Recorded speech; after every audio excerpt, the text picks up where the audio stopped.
King hills travels की शुरुआत लोगों को बेहतर तरीके से ट्रैवल करवाने के मकसद से हुई थी, जहां हर ट्रिप सिर्फ बुकिंग नहीं, एक जिम्मेदारी होती है। समय के साथ हमने कई तरह की यात्राएं करवाई, लेकिन 4 धाम और केदारनाथ जैसी पिलग्रिमेजेस ने हमें प्लानिंग और सेफ्टी का असली मतलब सिखाया। लंबा रास्ता, बदलता मौसम और हज़ारों श्रद्धालुओं का भरोसा, यहीं से हमारी एक्सपर्टीज़ बनी।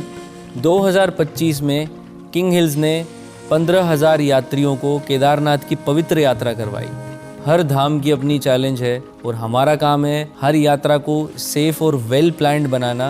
4 धाम यात्रा 2026 को लेकर तैयारियां कैसी होनी चाहिए और प्लानिंग कैसे करनी चाहिए, आज हम इन्हीं बातों पर बात करेंगे भारत घूमो पॉडकास्ट विद किंग हिल्स के इस एपिसोड में।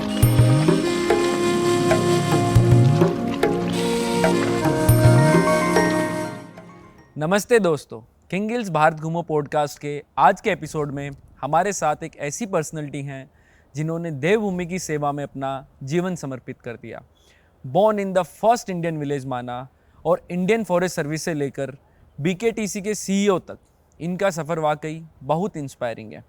अभी ये चीफ मिनिस्टर के चीफ एडवाइज़र के तौर पर 4 धाम यात्रा की कमान संभाल रहे हैं। Please welcome mister BD Singh. जय श्री केदार सर। जय श्री केदार। कुछ सर केदारनाथ के बारे में कुछ इंटरेस्टिंग फैक्ट से स्टार्ट करते हैं, कुछ इंटरेस्टिंग बताइए। हाँ, देवभूमि उत्तराखंड में या बद्रीनाथ की यात्रा के बारे में कहें या केदार जी की यात्रा के बारे में कहें या श्री गंगोत्री जी की यात्रा के बारे में कहें या फिर श्री यमुनोत्री जी के बारे में, इसकी अवधारणा बहुत प्राचीन काल से, पुरातन काल से है।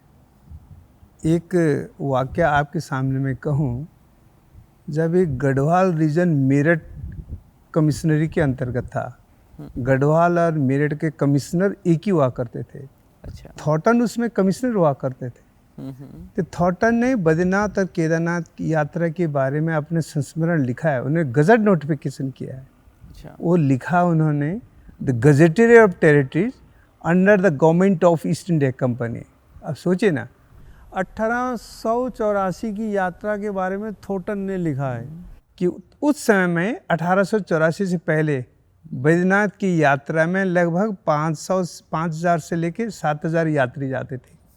और ये भी उन्होंने उल्लेख किया, जिस साल हरिद्वार में कुंभ का मेला लगता है, उस साल यात्रियों की संख्या में उत्तरोत्तर वृद्धि होती, 50,000 तक यात्री जाते हैं बद्री केदार। अब सोचिए, उस जमाने में आज से लगभग 200-250 साल पहले भी बद्रीनाथ के प्रति, केदारनाथ के प्रति लोगों में अथाह श्रद्धा था, भक्ति थी और आस्था ही था। फिर बाद के काल में आइए 1972, ये मैं रिकॉर्ड पढ़ रहा था एक बार हमारे ऑफिस में, उस तत्कालीन समय में पूरण सिंह मेहता जी सीईओ हुआ करते थे, तो उनका ये नोट पढ़ रहा था मैं। तो 1972 में अगस्त तक बद्रीनाथ जी में लगभग 1.5 लाख यात्री पहुँचे और कपाट बंद तक लगभग यह संख्या 2 लाख हो गई। तो उस टाइम तो इतना मोड ऑफ कम्युनिकेशन भी टफ था, यहाँ तक आना भी जो इंफ्रा भी इस लेवल पे नहीं होगा, तो उस टाइम भी 1.5 लाख तक यात्री पहुँच जाते थे जी। फिर 2012 में जब मैं तत्कालीन समय में सीईओ था, 2012 बिफोर डिजास्टर, 2012 में यह संख्या लगभग 10 लाख हो गई। तो ये यात्रा का ट्रेंड रहा, जहाँ 1884 में 5,000 से 7,000 यात्री आते थे, माने प्रति एक दिन 86 यात्री। वहीं 1972 में 2 लाख यात्री पहुँचे।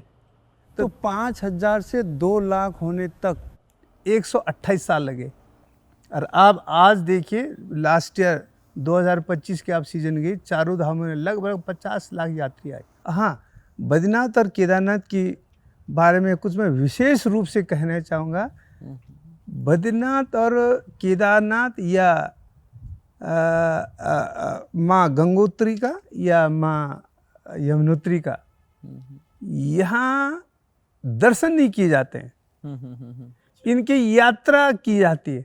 और जहाँ हम दर्शन और यात्रा की बात करें तो बड़ी अंतर है।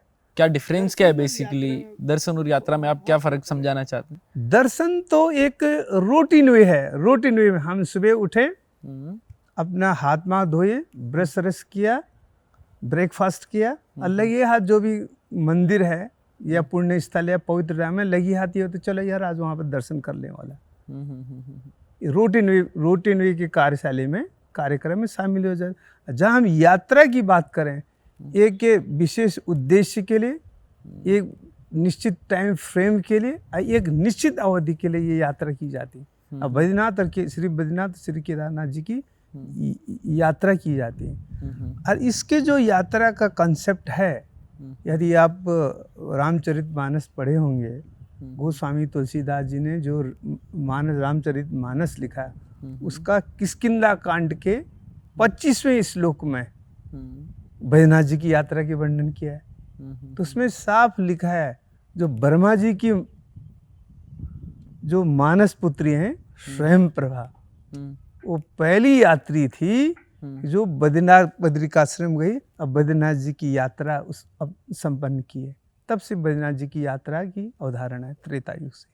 फिर आप द्वापर युग में आए, जब भगवान श्री कृष्ण जी के सबसे प्रिय सखा से उद्धव, जब पूरा महाभारत युद्ध वगैरह वगैरह सब बंद हो गया, समाप्त हो गया, विराम हो गया, तो भगवान श्री कृष्ण अपने स्वधाम जाते हैं। स्वधाम जाने से पहले उद्धव जी बड़ा विचलित होते हैं कि अब मैं क्या करूं, कहाँ जाऊं। तो भगवान श्री कृष्ण उनको समझाते हैं, ये उद्धव तुम चले जाना बद्रिकाश्रम, बद्रीनाथ जी जाना, वो सबसे मेरा प्रिय स्थान है और उस प्रिय स्थान को मैं कभी भी एक पल के लिए नहीं छोड़ता। बड़ा समझा बुझा के वो बद्रीनाथ जी की बद्रिकाश्रम को भेजते हैं। फिर उद्धव जी सीधे बद्रिकाश्रम यात्रा पर भेजते हैं और साथ साथ उनको कहते भी हैं बड़ा आराम से जाना, बड़ा पहाड़ी क्षेत्र है, उबड़ खबड़ पहाड़ हैं और वहाँ खाने के लिए अच्छी चीज़ नहीं, खाने के लिए बहुत चीज़ें नहीं मिलेंगे, कंद मूल फल से आपको गुजारा करना पड़ेगा और पहनने के लिए अच्छे अच्छे वस्त्र नहीं मिलेंगे, बक्कल पहन के रखना, गर्म कपड़े पहने। एक देखा जाए ना, यात्रा में उद्धव जी को भेज रहे हैं, साथ साथ यात्रा में किन किन चीज़ों को उन्होंने करना है, किन चीज़ों को आत्मसात, उसके लिए एक देखे एसओपी भी दे रहे हैं। ये हुआ यात्रा का मतलब।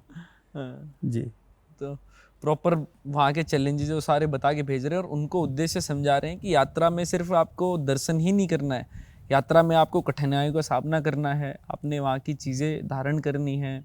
आपका मतलब आज के टाइम जो यात्रा कर रहे हैं तो उनको आप क्या कि जब यात्रा कर रहे हैं तो यहाँ बहुत विषम परिस्थितियाँ भी होती हैं पहाड़ों में, बहुत सारे एक्सटर्नल फैक्टर भी होते हैं, कभी लैंडस्लाइड हो जाता है, कभी मान लो क्लाउड बस्ट हो गया, कभी हेवी रेनफॉल हो गया, या स्टार्टिंग में जब केदारनाथ की यात्रा होती है तो ऊपर स्नो बहुत होती है। तो वो जो विषम परिस्थितियां हैं उनको जो यात्री करता है तो उनसे यात्री का दर्शन के अलावा और क्या क्या टेस्ट होता है कि यार यात्रा कर रहे हैं तो ये चीज़ें भी देखनी है, ये सब कुछ भी देखना है, तो आप उनसे क्या मैसेज समझाना चाहते हैं? अब देखिए, आप भगवान श्री केदारनाथ जी की यात्रा के बारे में आइए। वहाँ भगवान श्री केदारनाथ जी के मंदिर के अतिरिक्त काफ़ी ऐसे पवित्र पुण्य स्थल हैं जहाँ उसके दर्शन कर सकते हैं, उनकी पूजा कार्य संपादित कर सकते हैं, उसका पुण्य फल प्राप्त कर जाए। तो उदाहरण के तौर पर भगवान श्री केदारनाथ जी के सामने उदक कुंड है, बड़ा शुद्ध पानी माना है। तो कहते हैं उस पानी का सेवन करने पुनर्जन्म से आपको अगर से वो करना है, वो पाना है, नहीं होना है तो मुक्ति पाना है, पुनर्जन्म के लिए पानी ले जाते हैं यात्री लोग। फिर केदारनाथ जी के ठीक मंदिर के पार्श्व में अमृत कुंड है, उस अमृत कुंड के छींटे मात्र से अपने शरीर में छींटे मात्र करने से आदमी पवित्र हो जाता है। वहीं पर एक रेतस कुंड है, रेतस कुंड में अपने जो पीत पूर्वज हैं उनका पिंडदान अपने तीर्थ पुरोहितों से कर सकते हैं। बगल में आपका ये हंस कुंड है, उसका अलग महत्व है।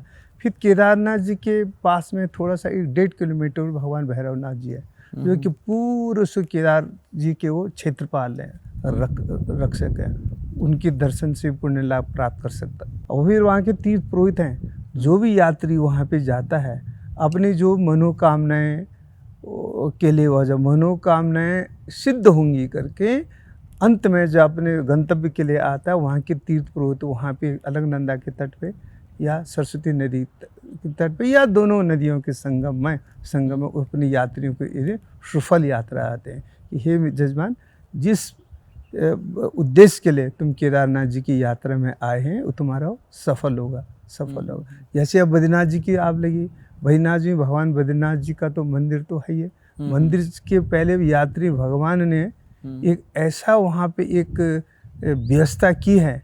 उससे पहले ये अग्नि तीर्थ है जिसको तपत कुंड कहते हैं, गर्म पानी है उसका, लगभग उसका टेम्परेचर नहीं भी होगा 65 डिग्री सेल्सियस उसका टेम्परेचर।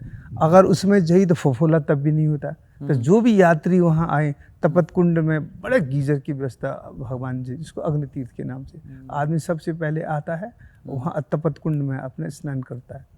अब स्नान करने के बाद वो फिर ऊपर चला जाता है। भगवान आदि केदारेश्वर मंदिर है, आदि केदारेश्वर मंदिर का दर्शन करते हुए फिर भगवान बद्रीनाथ जी की दर्शन करता है। दर्शन करने के उपरांत अपने पूर्वजों के निमित्त अपने जो तीर्थ पुरोहित हैं इनके माध्यम में तर्पण करवाता, दान करवाता। अब बगल पे फिर एक ब्रह्म कपाल तीर्थ क्षेत्र है जहाँ का पिंडदान का अपना महत्व, इतना बड़ा महत्व ब्रह्म कपाल का है। जो आदमी जिसके कोई अपने ओह नहीं है, संतान है, अपने जीते जीते अपना पिंड दान कर सकता, इतना बड़ा महत्व है ब्रह्म कपाल। ये चीज़ है। फिर बद्रीनाथ जी से आगे आइए आप, भीमपुल है, व्यास गुफा है, गणेश गुफा है, सतोपंथ है, स्वर्गरानी है, जहाँ से पांडव ससुरी स्वर्ग लोग गई।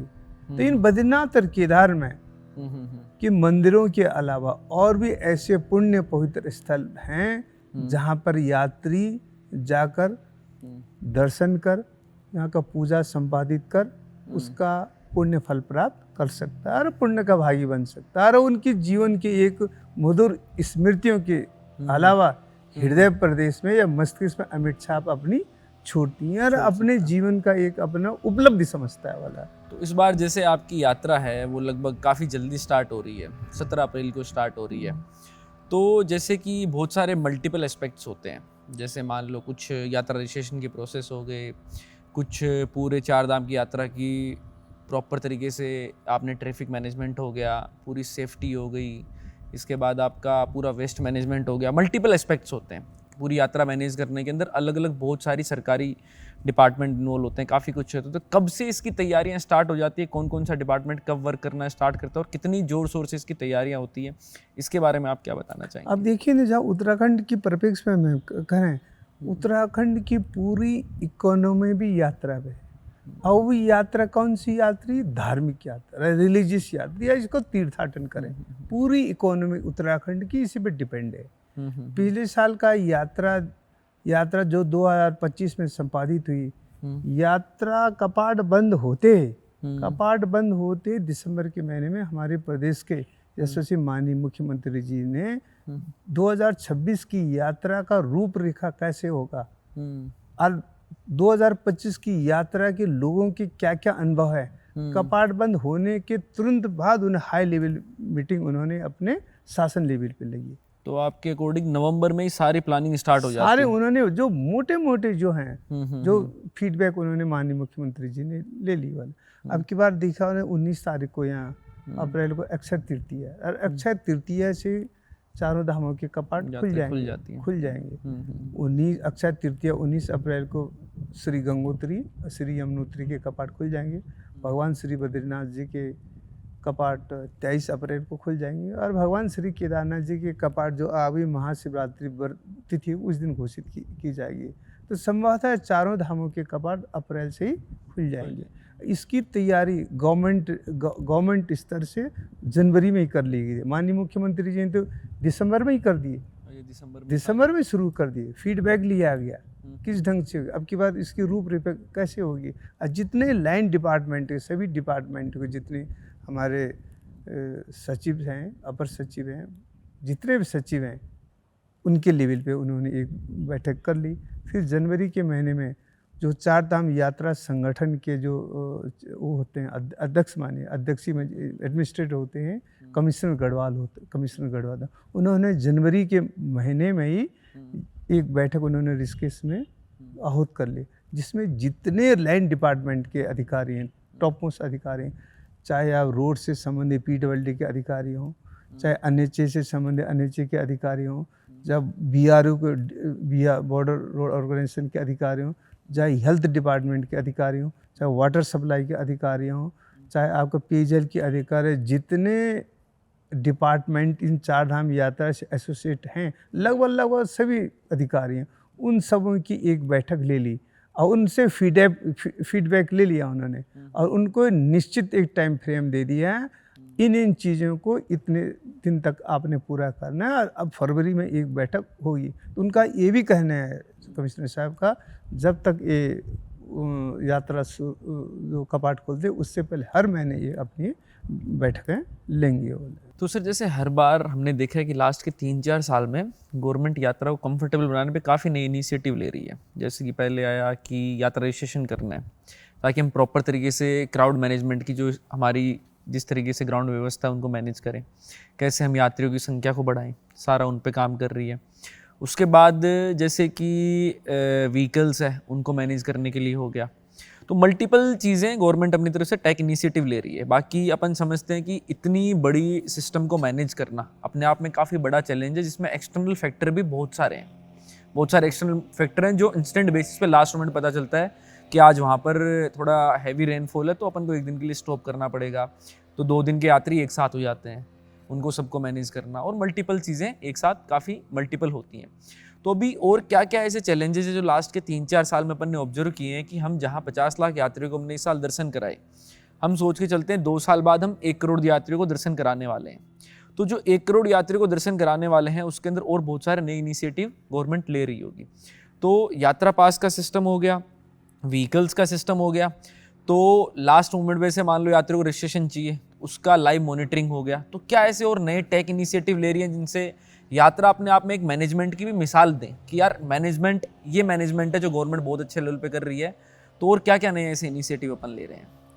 आप देखिए, जो चारधाम यात्रा की अगर हम बात करें, उस चारधाम यात्रा में करने की अपार संभावनाएं हैं, साथ साथ सुधारों के पर्याप्त अवसर भी यहाँ विद्यमान हैं।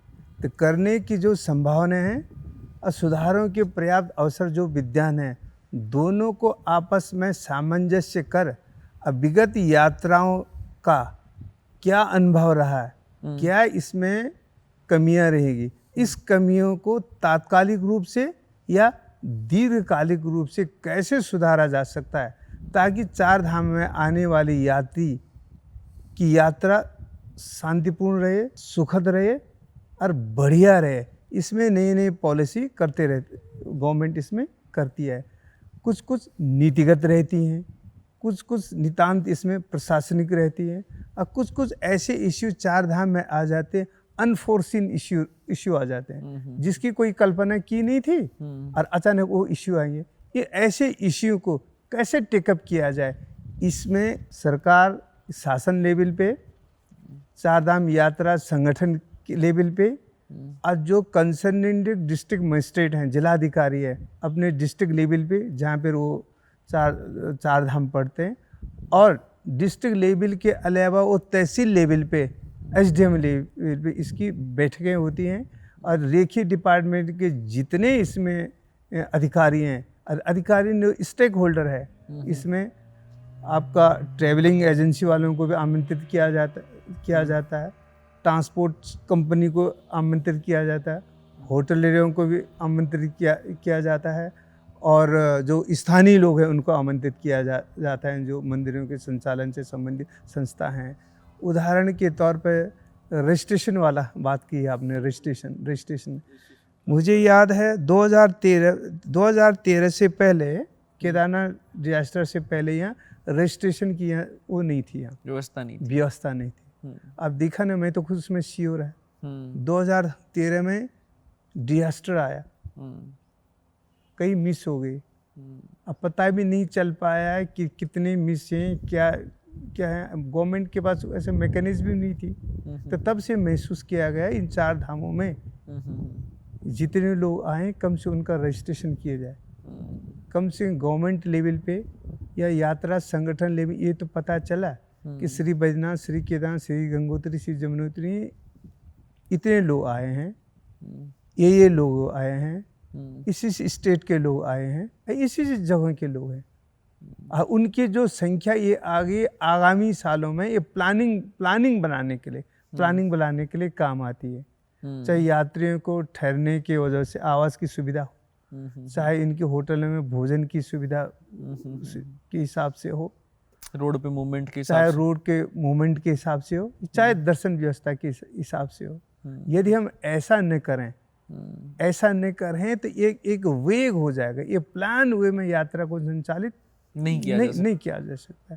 ये सभी चीज़ें हैं। हाँ, थोड़ी सी इसमें कठिनाइयाँ जो लास्ट ईयर रजिस्ट्रेशन के में आई है। सपोज श्री बैजनाथ जी के लिए मैंने 18,000 यात्री को उन्होंने पर डे अनुमन्य किया यार 18,000 लोगों ने रजिस्ट्रेशन किया। कैसी भी परिस्थितियाँ रही होगी, कुछ विषम परिस्थितियाँ रही होगी, 18,000 लोग नहीं आ पाए उस दिन। मान लो लास्ट में पता चला कि अपने को 14,000 ही आए, लास्ट में पता चला 14,000 ही आए, 6,000 लोग नहीं है। 6,000 लोग जो और आने वाले थे, जो और आने की इच्छुक थे, बिल्कुल रेडी थे, वो वंचित हो गए, वो नहीं आ पाए। तो इसी को दृष्टिगत रखते हुए बायलॉग कैसा भरा जाए, यही समस्या होटल वालों की भी थी। उनके होटल खाली रह गए, बहुत बड़ी इकोनॉमी डिपेंड। तो ऐसा मैकेनिज्म इस बार गवर्नमेंट इसमें तैयार होने जा रही कि ऐसी स्थिति अब नहीं आएगी।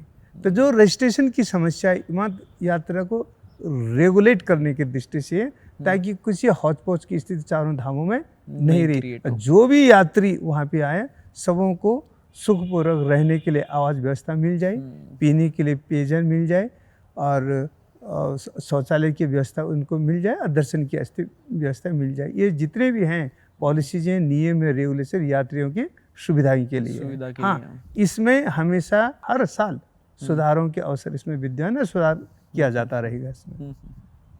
तो इसके अंदर जैसे हमने एक व्हीकल पास का सिस्टम देखा, तो हमने पुराने कुछ रिकॉर्ड चेक किए, तो हमें फील हुआ कि जब पुराने टाइम में आप इसे CEO थे, तो कि पुराने टाइम में एक्सीडेंट्स वगैरह काफ़ी होते थे, जो अभी बहुत हद तक कम हो चुके हैं। तो उसके अंदर बहुत बड़ा एक इन्वॉल्वमेंट आपने जो एक नई पॉलिसी लेके आया कि हर व्हीकल को नीचे वेरिफिकेशन होगा, उसकी सारी चीज़ें चेक होगी, उसके बाद वो यात्रा करने के लिए पूरा आगे जा सकता है, 12 दिन की अपनी ट्रेवलिंग कंप्लीट कर सकता है। तो आपने एक पूरी एक व्यवस्था नई व्हीकल को लेके बनाई, तो उससे काफ़ी जो एक्सीडेंट्स की क्वांटिटी उनमें उनके अंदर काफ़ी कमी आई। पर जैसे आपने बताया कि जब नई चीज़ें हम इम्प्लीमेंट करते हैं तो उनमें काफ़ी चीज़ें हम ख़त्म करते हैं, पर कुछ नई प्रॉब्लम अराइज हो जाती है। तो उसमें ये देखा गया कि जैसे वो नीचे ऑन द स्पॉट उनकी लास्ट में वेरिफिकेशन होती है, तो क्या उनकी कुछ व्यवस्था में ऐसा किया जा सकता है कि जो व्हीकल वेरिफिकेशन है वो मई जून के अंदर जब क्राउड हाई लेवल पे है तो उसको 24/7 किया जा सके, कि दिन रात दोनों टाइम ऋषिकेश, हरिद्वार या फिर वहाँ काउंटर्स की संख्या बढ़ाई जा सके, या कुछ ऐसे लेवल पे और मैनेजमेंट क्रिएट किए जाएं कि वो चीज़ें हम काफ़ी अच्छे लेवल पे इम्प्लीमेंट कर सकें। उसके अंदर भी कुछ आपने प्लान अभी बनाए हैं? निश्चित रूप से आपका ये सवाल वाजिब है। इसके लिए इसी जो हमारे यात्रा चारधाम यात्रा संगठन के अध्यक्ष ही कहें, एडमिनिस्ट्रेटर हैं, गढ़वाल आयुक्त हैं, दिसंबर में जनवरी में उन्होंने एक बैठक रखी है, फरवरी में एक बैठक रखने जा रहे हैं। इस बैठक में उन्होंने 2 सेशन की बात की थी। प्रथम सेशन में वो लोग जितने रेखी एक डिपार्टमेंट है, यात्रा चारधाम यात्रा से जितने भी डिपार्टमेंट हैं उनका बैठक रख रहे हैं। सेकंड सेक्शन में उनका कहना है, सेकंड सेक्शन में जो रहकर जितने भी स्टेक होल्डर हैं, चाहे जो आपकी जो समस्या है वाली स्टेशन वाली समस्या, ग्रीन कार्ड वाली समस्या है, जितने आपके ट्रेवल कंपनी है, ट्रेवल कंपनी मतलब जो आप ट्रांसपोर्टेशन कंपनी और इतने हैं, सेकंड सेशन में उनको रखी है। ये बात उस मीटिंग में आएगी तो जरूर इसका एक बढ़िया हल इसके ऊपर भी कुछ आगे प्लान। और एक्सीडेंट वाले के ऊपर क्या ओपिनियन है? कुछ उसमें आपको बदलाव दिखा कि जब आपने व्हीकल वाली पूरी व्यवस्था बनाई तो जो पुराने डेटा और अभी के डेटा में काफ़ी मतलब वो हमने कमी देखी, तो आपको भी कुछ ऐसा महसूस हुआ? अब देखिए ना, 2012 से पहले जब ये व्हीकलों की फिटनेस है, इनको पहले से उनकी फिटनेस, ड्राइवरों का जो एक्सपीरियंस वगैरह वगैरह नहीं किया जाता। मुझे याद है 2011 की बात हो या 10 की बात है या 9 की बात है, जिस दिन बैजनाथ जी के कपाट खोले थे उसी दिन एक्सीडेंट हो गए चमोली के पास में। पूरी बस की बस नदी में गिर गई। जब से गवर्नमेंट ने स्ट्रिक्ट किया व्हीकल की फिटनेस से ये किया, आप देखिए ना, अब लगभग जो एक्सीडेंट है ना के बराबर। हाँ, जहाँ कोई मेजर टेक्निकल फॉल्ट्स निकल गया तो अलग चीज़ है, वो भी बाय द वे एक आध केस। अब चारधाम यात्रा रूट में देखिए में ऐसी मेजर एक्सीडेंट की घटनाएं बिल्कुल ना के बराबर, बहुत ना के बराबर ना हमने के लास्ट बराबर। ये ईयर सब गवर्नमेंट की एक बेहतर प्रबंधन या बेहतर व्यवस्था या बेहतर पॉलिसी का ही परिणाम है। चार धाम में एक्सीडेंट अब वो ना के बराबर है। यात्रियों की सेफ्टी को काफी प्रायोरिटी दी गई है। सेफ्टी, यात्रियों की सेफ्टी में पहली प्रायोरिटी यात्रियों के सेफ्टी में दी गई। नहीं, ये बहुत अच्छी है कि ये सारी चीज़ें सेफ्टी को ध्यान में रखते हुए ली जा रही है, काफ़ी अच्छी चीज़ है। तो अभी जैसे कुछ टेक्नोलॉजी की अपन बात कर रहे थे कि काफ़ी टेक्नोलॉजी ऑलरेडी गवर्नमेंट ने इम्प्लीमेंट की है, तो क्या कुछ ऐसी नई टेक्नोलॉजी अपन इम्प्लीमेंट करने का प्लान कर रहे हैं जहाँ पे कि जैसे ऑनलाइन पोर्टल हो जिसमें जितने भी यात्री ट्रैवल कर रहे हैं, तो कहीं पे जैसे मान लो यमुनोत्री के अंदर एंटर कर रहे हैं तो एंटर एग्जिट की एक लोकेशन है, एक ही अपना रास्ता है जहाँ से जाते हैं, तो वहाँ ऊपर कुछ एक स्क्रीन लगी हो, वहाँ पे जो उनके पास यात्रा पास होता है वो वहाँ पे स्कैन हो, तो जैसे यात्री इधर से जा रहे हैं ऊपर मशीन पे काउंट बढ़ता हुआ दिखे, एग्जिट हो रहे हैं तो आते हुए वहाँ पे काउंट कम होते हुए दिखे, तो उस हिसाब से कुछ व्यवस्था और अच्छी मैनेज की जा सकती है। कुछ ऐसे भी प्लान है आगे? हाँ, ये उत्तराखंड पर्यटन विकास परिषद है। उत्तराखंड पर्यटन विकास है। एक चारधाम यात्रा को इस उत्तराखंड में और कैसा बेहतर करें, यात्री अपने यात्रा को सुख एवं सुखद पूर्वक से कैसे संपादित करें, इसी के उद्देश्य उत्तराखंड चारधाम पर्यटन विकास परिषद है। ये सब चीज़ें to apply the latest technology से मदद से क्या कर सकते हैं, अब जो भी इसमें है उत्तराखंड विकास परिषद पूरा अपना विंग है और इस पर काम कर रही है उसमें। तो इसमें से रियल टाइम लैंडस्लाइड सिनेरियो हो जाता है जो किसी के भी हाथ में नहीं है। मान लो यात्रा चल रही है, बीच में कहीं भी लोकेशन पे लैंडस्लाइड होगी, तो एक बार यात्रा 2-3 घंटे के लिए वहाँ रोक के पूरा फटाफट क्लियरेंस होता है और यात्रा वापस सुचारू रूप से चालू कर दी जाती है।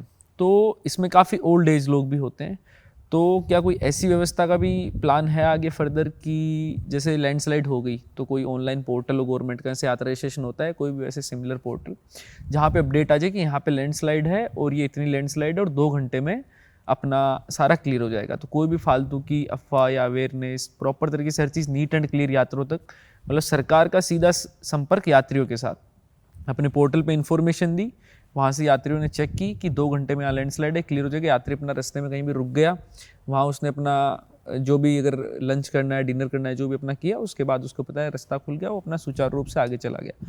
तो क्या लैंडस्लाइड एक बहुत बड़ा फैक्टर है, कुछ बार वो हो जाता है, उसको लेके कुछ प्लान्स हैं आगे? हाँ, यहाँ पे गवर्नमेंट ने जो पूरी यात्रा रूट पे जितने वल्नरेबल पॉइंट्स हैं जहाँ की चांसेस हैं लैंडस्लाइड हो सकते हैं, आने की चांसेस हैं, उनका गवर्नमेंट ने इनको चिन्हित किया गया। और जो चाहे PWD डिपार्टमेंट हो, चाहे आपका NH डिपार्टमेंट, इन लोगों ने चिन्हित किया और उन जगह की सूचना डिस्ट्रिक्ट मजिस्ट्रेट को भी दी है। डिस्ट्रिक्ट मजिस्ट्रेट का डिस्ट्रिक्ट पुलिस वाले को भी उन्होंने चिन्हित किया है। यात्रा रूट पे ये ऐसे पॉइंट्स हैं, ये ऐसी जगह हैं जो वल्नरेबल पॉइंट्स हैं जहाँ पे लैंडस्लाइड आने की बहुत चांसेस हैं। ये डिस्ट्रिक्ट एडमिनिस्ट्रेशन के पास पे, यात्रा संगठन के पास, इन जगह पे गवर्नमेंट ने अपने स्तर से JCB at a time JCB वहाँ पे खड़ा किया है और उन स्थानों पर विशेष रूप से पुलिस वालों की स्पेशल ड्यूटी लगाई है, जो बिल्कुल वाकी टाकी से ये लोग उनके पास वाकी टाकी से कनेक्टेड रहते हैं। उन जगहों पर यदि समय की मांग है या परिस्थिति के में 1 वे ट्रैफिक भी करते हैं ताकि हर तरीके से ये सुरक्षित हैं। तो उन जगहों पर हमेशा एक तो पुलिस वहाँ पे तैनात है और उसके दोनों पॉइंट में वादे हो ही जाता है, दोनों तरफ JCB या डोजर जो भी कहें उपलब्ध रहते हैं। अच्छा, उस ऐसी स्थिति में उत्तराखंड का डिजास्टर मैनेजमेंट विंग है जिसकी अपनी एक सेपरेट मिनिस्ट्री भी, अपनी मंत्रालय है, अपने सचिव है। तो इस समय भी पूरा डिस्ट्रिक्ट के जितने डिजास्टर मैनेजमेंट डिपार्टमेंट ये भी सक्रिय रह जाता है और जितने रेखी डिपार्टमेंट चारधाम से समेत बिल्कुल अलर्ट मोड में ये लोग आ जाते हैं। 7 डेस्क सिस्टम जो इनका है मैनेजमेंट का तुरंत एक्टिव हो जाता है वाला है। तो काफ़ी अच्छा। तो चारधाम यात्रा में सीनियर सिटीजन बहुत आते हैं, मतलब काफ़ी आपका पहले क्वांटिटी जो सीनियर सिटीजन की वो काफ़ी रहती है। तो जो सीनियर सिटीजन है उनके लिए क्या क्या अलग व्यवस्था सरकार करती है कि चलो सीनियर सिटीजन आ रहे हैं उनके लिए कोई मेडिकल व्यवस्था अलग से, जैसे मान लो आ रहे तो उनको अभी ये जानना हो अपने इस पॉडकास्ट से कि हमारे लिए वहाँ पे क्या क्या व्यवस्था है, मेडिकल कैंप्स कहाँ पर हैं, कितनी दूर बाद मेडिकल कैंप होते हैं, या कोई इमरजेंसी ऑक्सीजन सिलेंडर है तो कहाँ होते हैं, तो उनको ये सब इन्फॉर्मेशन अगर चाहिए तो क्या क्या व्यवस्था इनके लिए पूरे रूट में कहाँ कहाँ होती है और क्या क्या अलग अलग चीज़ें हम सीनियर सिटीजन को देखते हुए करते हैं? चारधाम यात्रा में सबसे पहले मेडिकल फैसिलिटी की बहुत बड़ा चैलेंजेज है।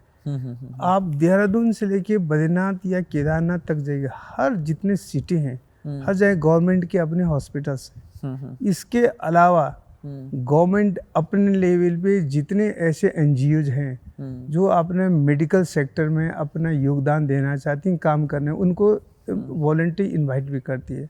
उदाहरण के तौर विवेकानंद हॉस्पिटल है, बहुत अच्छा काम करी हो, पीपल कोटी में बहुत अच्छा उनका हॉस्पिटल है, फ्री ऑफ कॉस्ट हर इलाज करती है। बद्रीनाथ में बहुत बढ़िया उनका सेटअप है। केदारनाथ जी में आप लगभग 100 बेड का हॉस्पिटल बना रहे हैं, बहुत अच्छा मेडिकल उनका सेटअप है, बहुत मेडिकल उनको फैसिलिटी प्रोवाइड करते हैं। साथ साथ में कोई मिस्टर प्रदीप भारद्वाज है, 6 सिग्मा है, ये भी आपका बद्रीनाथ, केदारनाथ, तुंगनाथ इत्यादि में अपना ये। इसके अलावा और कितने एनजीओज हैं वो वॉलंटरी इन धामों में अपना वो देती है, अपने सर्विस देती है। तो मेडिकल की अच्छा, इस बार गवर्नमेंट ने इन 4 धामों में किन किन डॉक्टरों को डिप्लॉय किया जा सकता है, किन की पोस्टिंग कीजिए, अपने एक 4 धाम यात्रा के अलग डॉक्टरों का कैडर बनाने चाहते हैं। अच्छा। और अपने आप में बहुत बड़ा एक तो काफी बड़ा अचीवमेंट है। इसको अगर मूर्त धरातली रूप दिया जाता है कि आने वाले टाइम में 4 धाम में यात्राओं को उसी कैडर के डॉक्टर भी रहेंगे जो फुल फ्लैश रहेंगे मेडिकल से, कोई दिक्कत इस मेडिकल क्षेत्र में नहीं आएगी। जो केदारनाथ का ट्रैक है वो काफ़ी लंबा ट्रैक है और सबसे 4 धाम यात्रा में एक टफ ट्रैक माना जाता है, 20 से 22 किलोमीटर का ट्रैक है। तो उस पूरे रूट में क्या व्यवस्था रहती है मेडिकल की? जो आपने देखा होगा, जो गौरीकुंड से लेकर केदारनाथ जी के लगभग 22 किलोमीटर का ट्रैक है पूरा हुआ। और अब की बार गवर्नमेंट ने एक अल्टरनेट ट्रैक फिर उन्होंने निजात कर दिया। अच्छा। जो पुरानी वाली रामबाड़ा से जो पुरानी वाली रूट है उसको भी लगभग अब की बार तैयार हो जाएगा। तो वो ओपन हो जाएगा? मैं होप इसमें हो जाएगा। तो ये गवर्नमेंट का बहुत बड़ा अचीवमेंट है। अच्छा। कि गौरीकुंड से केदारनाथ जाने के 2 मार्ग आपको टेंटेटिव मिल जाएंगे। ये लिंचौली वाले मार्ग से मिल जाएगी और पुराने रूट से भी मिल जाएगी। ये तो बहुत बड़ा ये बहुत अच्छा गवर्नमेंट ने एक इनिशिएटिव लिया। लगभग ये पूरा हो सकता है आपकी बार भगवान श्री केदारनाथ जी की डोली हो सकता है उसी रूट से जाइए। अच्छा। तो आपको अल्टरनेट रूट मिल जाएगा। इसके लिए यात्रा का जो भीड़ भाड़ से यात्रियों को निजात मिल जाएगा। और जहाँ तक गौरीकुंड में एक बेस हॉस्पिटल, एक हेल्थ कैंप आपका गौरीकुंड में ही है, जहाँ ऑक्सीजन से लेकर ऑक्सीजन कंसंट्रेटर हुआ और ऑक्सीजन आपका सिलेंडर उपलब्ध रहते हैं। गौरीकुंड के ऊपर एक भीमबली है, भीमबली के पास भी परमानेंट डॉक्टर बैठता है, वो वेल इक्विप्ड रहता है। फिर आगे से जहाँ छोटी नीलचौली है, छोटी नीलचौली में गवर्नमेंट का डॉक्टर बैठता है, ऑक्सीजन सिलेंडर है, कंसंट्रेटर है, पूरा है।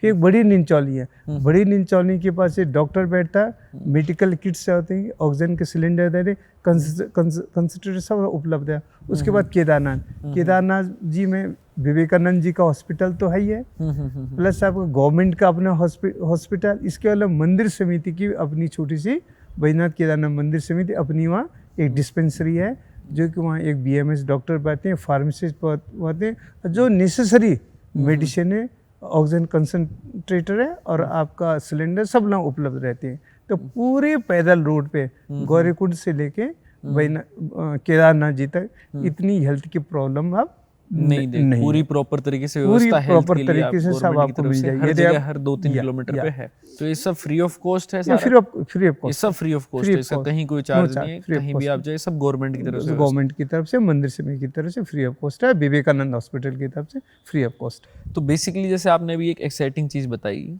नए रूट के बारे में, तो नए रूट के बारे में कुछ इन्फॉर्मेशन और बताइए कि सेम उतने ही किलोमीटर का रहेगा, किधर से जाएगा, क्या क्या कुछ अलग कवर करते हुए जाएगा, इसके बारे में थोड़ी इन्फॉर्मेशन। हाँ, जो श्री केदारनाथ जी में 2013 में डिजास्टर आया, डिजास्टर से पहले केदारनाथ जी का जो रूट था वो मंदाकिनी के लेफ्ट हैंड साइड था। अच्छा, दूसरी साइड रामबाड़ा होते हुए गरुड़ चट्टी होते हुए था।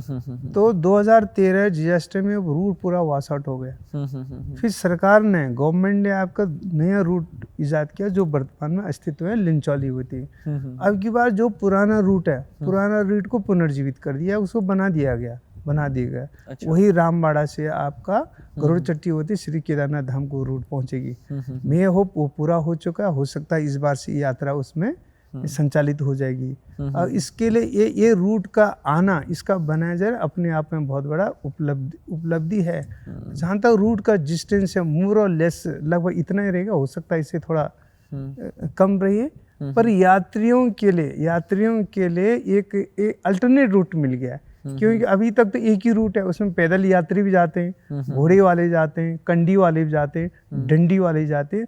तो जो भीड़ भाड़ रूट में रहता है, इस भीड़ को मैनेज के लिए एक अल्टरनेट रूट आपको मिल गया। तो यात्रियों के लिए जो चाहे उस रूट में जाना चाहे उस रूट से जा सकता है। एक सुखद, एक प्रकार से एक 20-22 किलोमीटर की यात्रा जो है उसकी जर्नी अलग सुकून अलग से सुकून आप ले सकते हैं।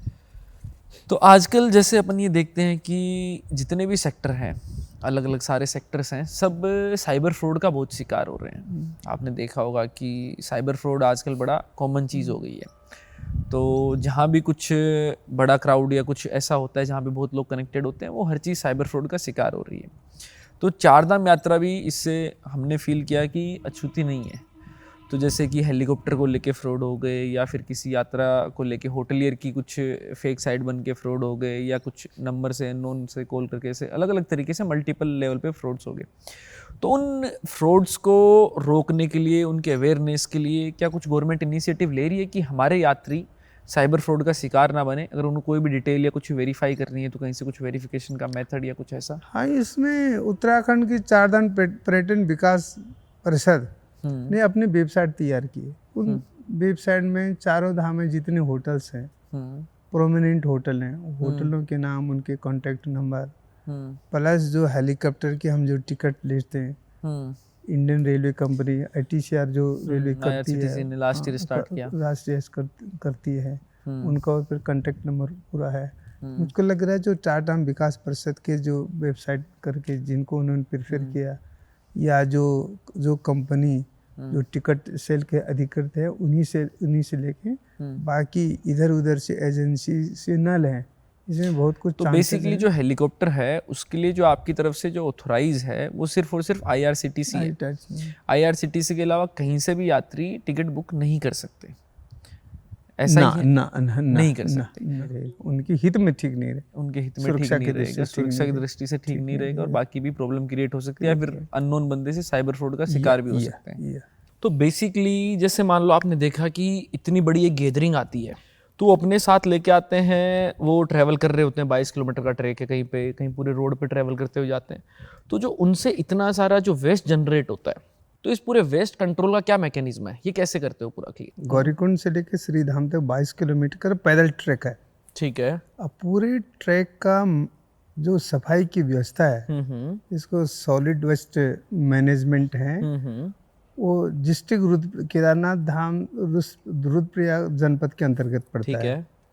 तो रुद्रप्रयाग की जो जिला पंचायत है, जिला पंचायत विभाग है, पूरी ट्रैक का सफाई व्यवस्था वो देखती है। अच्छा, पूरी सफाई व्यवस्था।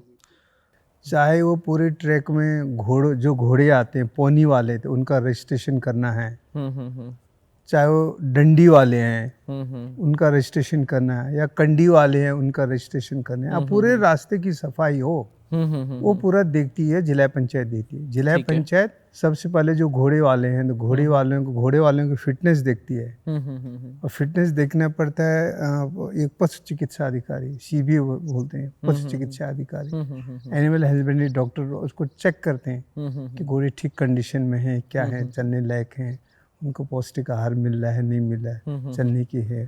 तो पूरा एनिमल हस्बेंड्री डिपार्टमेंट के सहयोग से जिला पंचायत पूरे ट्रैक की सफाई की व्यवस्था करती है। तो इसमें कुछ जैसे अलग अलग टाइप का वेस्ट होता है, कुछ होता है रिसाइक्लेबल वेस्ट है, कुछ आपका फूड का वेस्ट है, अलग अलग है।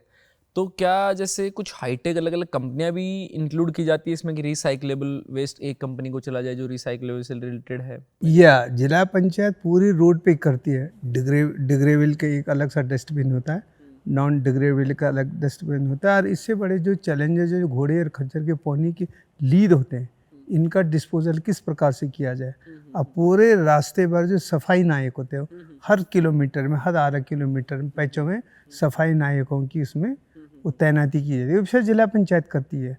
और अब की बार जितने पौनी घोड़े के लीद हैं, लीद का आपका एक साइकिलिंग करके एक यूनिट लगाना चाह रहे हैं। अच्छा, ताकि इसको बायोगैस बनाया जा सकता है, इसका वो फसलों के लिए, या किसानों को दिया फसलों जा के लिए सकता है। इसका आपके पास चल रहा है पूरा। इन्होंने क्वांटिटी शायद विगत 2 सालों में पूरी इसकी स्टडी करी है, कितना बायोमास निकल रहा है, पूरे रूट पे कितना बायो निकल रहा है। इसको इधर उधर गिराने के बजाय इसका एक इकट्ठा प्लांट लगाने की इसमें गवर्नमेंट इसमें कर रही है, इसे डिस्ट्रिक्ट एडमिनिस्ट्रेशन इसमें कर रही है। जितने रास्ते में दुकानें हैं, छोटी छोटी दुकानें लोगों के खोखे लगा दी, उनको स्ट्रिक्टली डिस्ट्रिक्ट अथॉरिटी की तौर पे उनको इंस्ट्रक्शन रखा जाता है। प्रत्येक दुकानदार अपने दुकान के सामने डस्टबिन लगा रहे हैं। और यात्रा से पहले जितने दुकानदार हैं, दुकानदारों को जो टेंट लगाते हैं, जो ठेले लगाते हैं या ये जो ढाबी लगाते हैं, इनको स्ट्रिक्टली लाइसेंस इसी शर्त के साथ दिया जाता है कि आपको इन शर्तों के साथ आपको पालन करना है। यदि कोई नहीं करता है, अपने दुकान के सामने या ढाबे के सामने, खोखे के सामने यत्र तत्र पड़े रहते हैं, ऐसे ही प्लास्टिक समझे, ये समझे, बोतल समझे, उनको जुर्माना भी ली जाती है। यानी इनका लाइसेंस भी निरस्त होने की पूरी संभावना रहती है। और पैरेलली ये लोग अवेयरनेस प्रोग्राम भी चला देते। और हम देखते हैं पिछले 5 सालों की अपेक्षा आज देखिए पूरे केदारनाथ जी के में देखिए काफ़ी सफाई है यहाँ, काफ़ी सफाई है। जितने आपके टेंट वाले हैं या आपके खोखे हैं या ढाबी हैं, सबों के आगे अपने प्रॉपर वे पे उनका अपने क्या रहता है, वेस्ट मैनेजमेंट का प्रोसेस करते हैं। फिर जहाँ तक केदारनाथ धाम है, केदारनाथ पूरे केदारनाथ धाम में केदारनाथ पंचायत है, म्यूनिसिपल बोर्ड पंचायत पूरा धाम की व्यवस्था केदारनाथ जी भी करते हैं, वैसे बद्रीनाथ जी भी करती है। और बद्रीनाथ जी ने पिछले साल जो वहाँ की नगर पंचायत है, तो रिसाइकलिंग का जितने प्लास्टिक रिसाइकलिंग हो सकता है पूरा उन्होंने डंप करते हैं, डंपिंग जोन बनाया उन्होंने। अच्छा। स्ट्रेचिंग ग्राउंड बनाया, टोटल वहाँ जमा करते हैं, फिर फिल्ट्रेशन करते हैं। और जितना जो रिसाइकलिंग जिसके लायक हो, श्रीनगर अगर इसके भेजते हैं, रिसाइकलिंग से बहुत पैसे इन पंचायतों जितनी उनकी एटलीस्ट कॉस्ट है वो कवर हो सकती है। वो कवर हो, बड़ी कवर बद्रीनाथ में तो कवर से भी ज्यादा किया है। कवर से भी ज्यादा किया है। तो एक तो सफाई हो रही है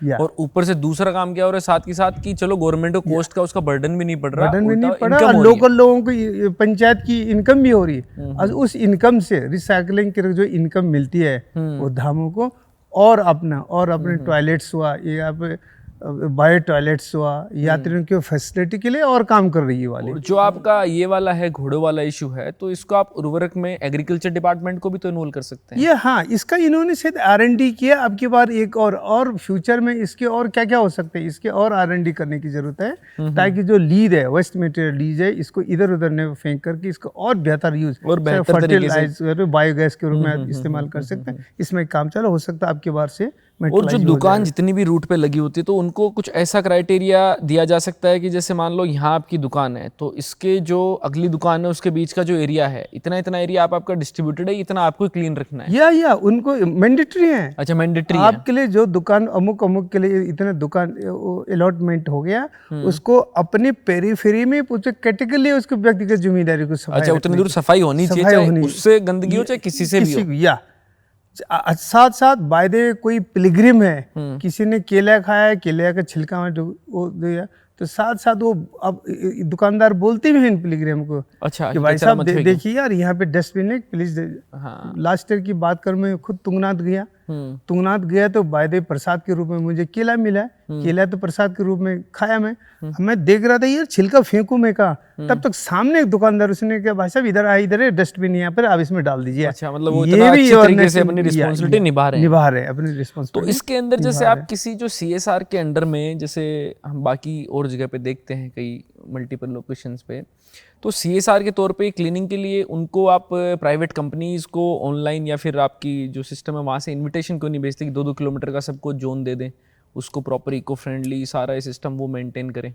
हाँ देखिए, आपने यहाँ Hemkund Sahib valley of flower देखा होगा, सुना होगा। हाँ। वैली ऑफ फ्लावर में जब वैली ऑफ फ्लावर की यात्रा हो चाहे हेमकुंड साहिब की यात्रा, ये गांव हुआ भ्यूंडार गांव वालों ने फॉरेस्ट वालों के सहयोग से EDC village village eco development committee बनाई है। अच्छा। तो वहाँ का पूरा मेंटेनेंस वहाँ की ईडीसी करती है। अच्छा। गांव वालों ने ईडीसी बनाई है। जितना रिसाइकलिंग करना, ये करना, सफाई व्यवस्था गांव वाले करते हैं। सब वो पूरी जिम्मेदारी निभाते हैं। जिम्मेदार उनसे सफाई की व्यवस्था हो जाए, रिसाइकलिंग का जो पैसा मिल जाता और डेवलपमेंट वर्क में कहा जाता।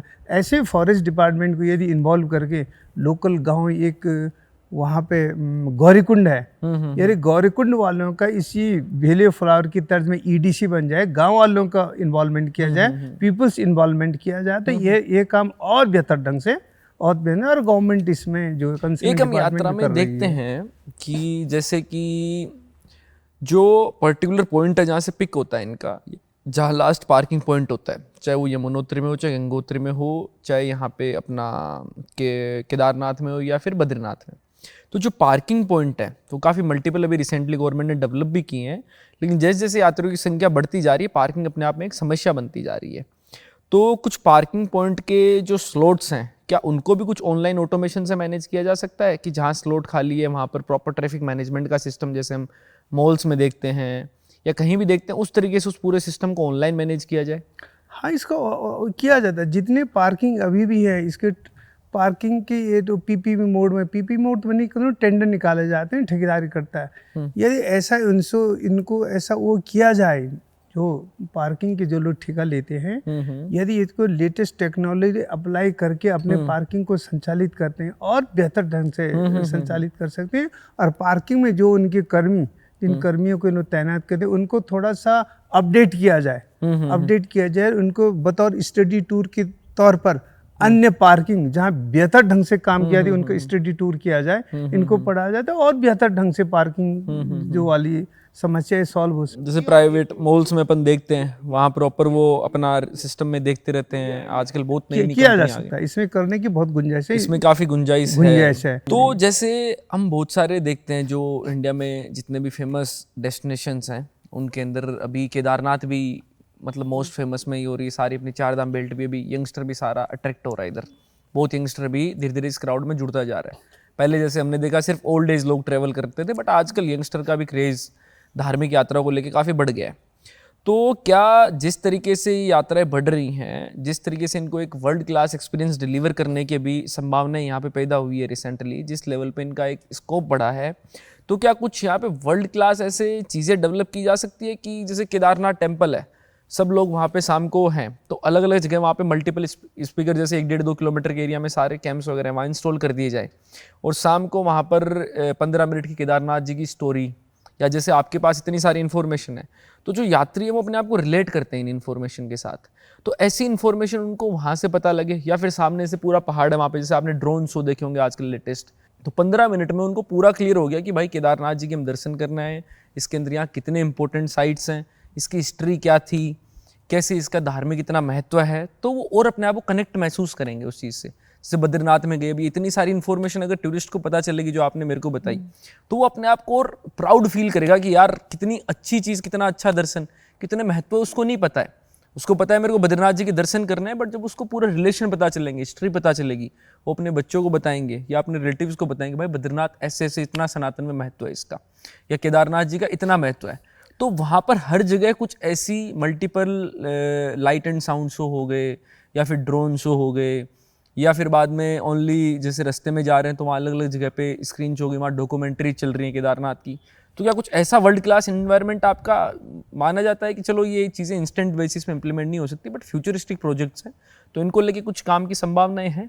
हाँ, आप देखिए, जहाँ बद्रीनाथ और केदारनाथ की बात करूँ, उन दोनों धामों में मास्टर प्लान का काम चल रहा है, माने रीडेवलपमेंट का काम चल रहा है। माननीय प्रधानमंत्री जी के निर्देश में और अब हमारे स्टेट के जो माननीय मुख्यमंत्री जी के निर्देश में केदारनाथ में मास्टर प्लान का काम चल रहा है, या बद्रीनाथ में मास्टर प्लान का काम, जिसको स्पिरिचुअल टाउनशिप इसका नाम दिया है। और आने वाले टाइमों में जब मास्टर प्लान का काम दोनों धामों में सरसब्ज होगा, कंप्लीट हो जाएगा, तब ये सब गतिविधियां हैं जिसमें कि लोगों की धार्मिक भावना आहत न हो, जो स्थापित परंपरा है, इसी स्थापित परंपरा के अनुसार धार्मिक भावनाओं को आहत किए बिना, और जो वहाँ की पौराणिक महत्व है, इन सबों के समागम से ऐसा कार्यक्रम तीर्थ यात्रियों के लिए किया जा सकता है जो उनके लिए केवल उपयोगी न हो, बल्कि उनकी यात्रा को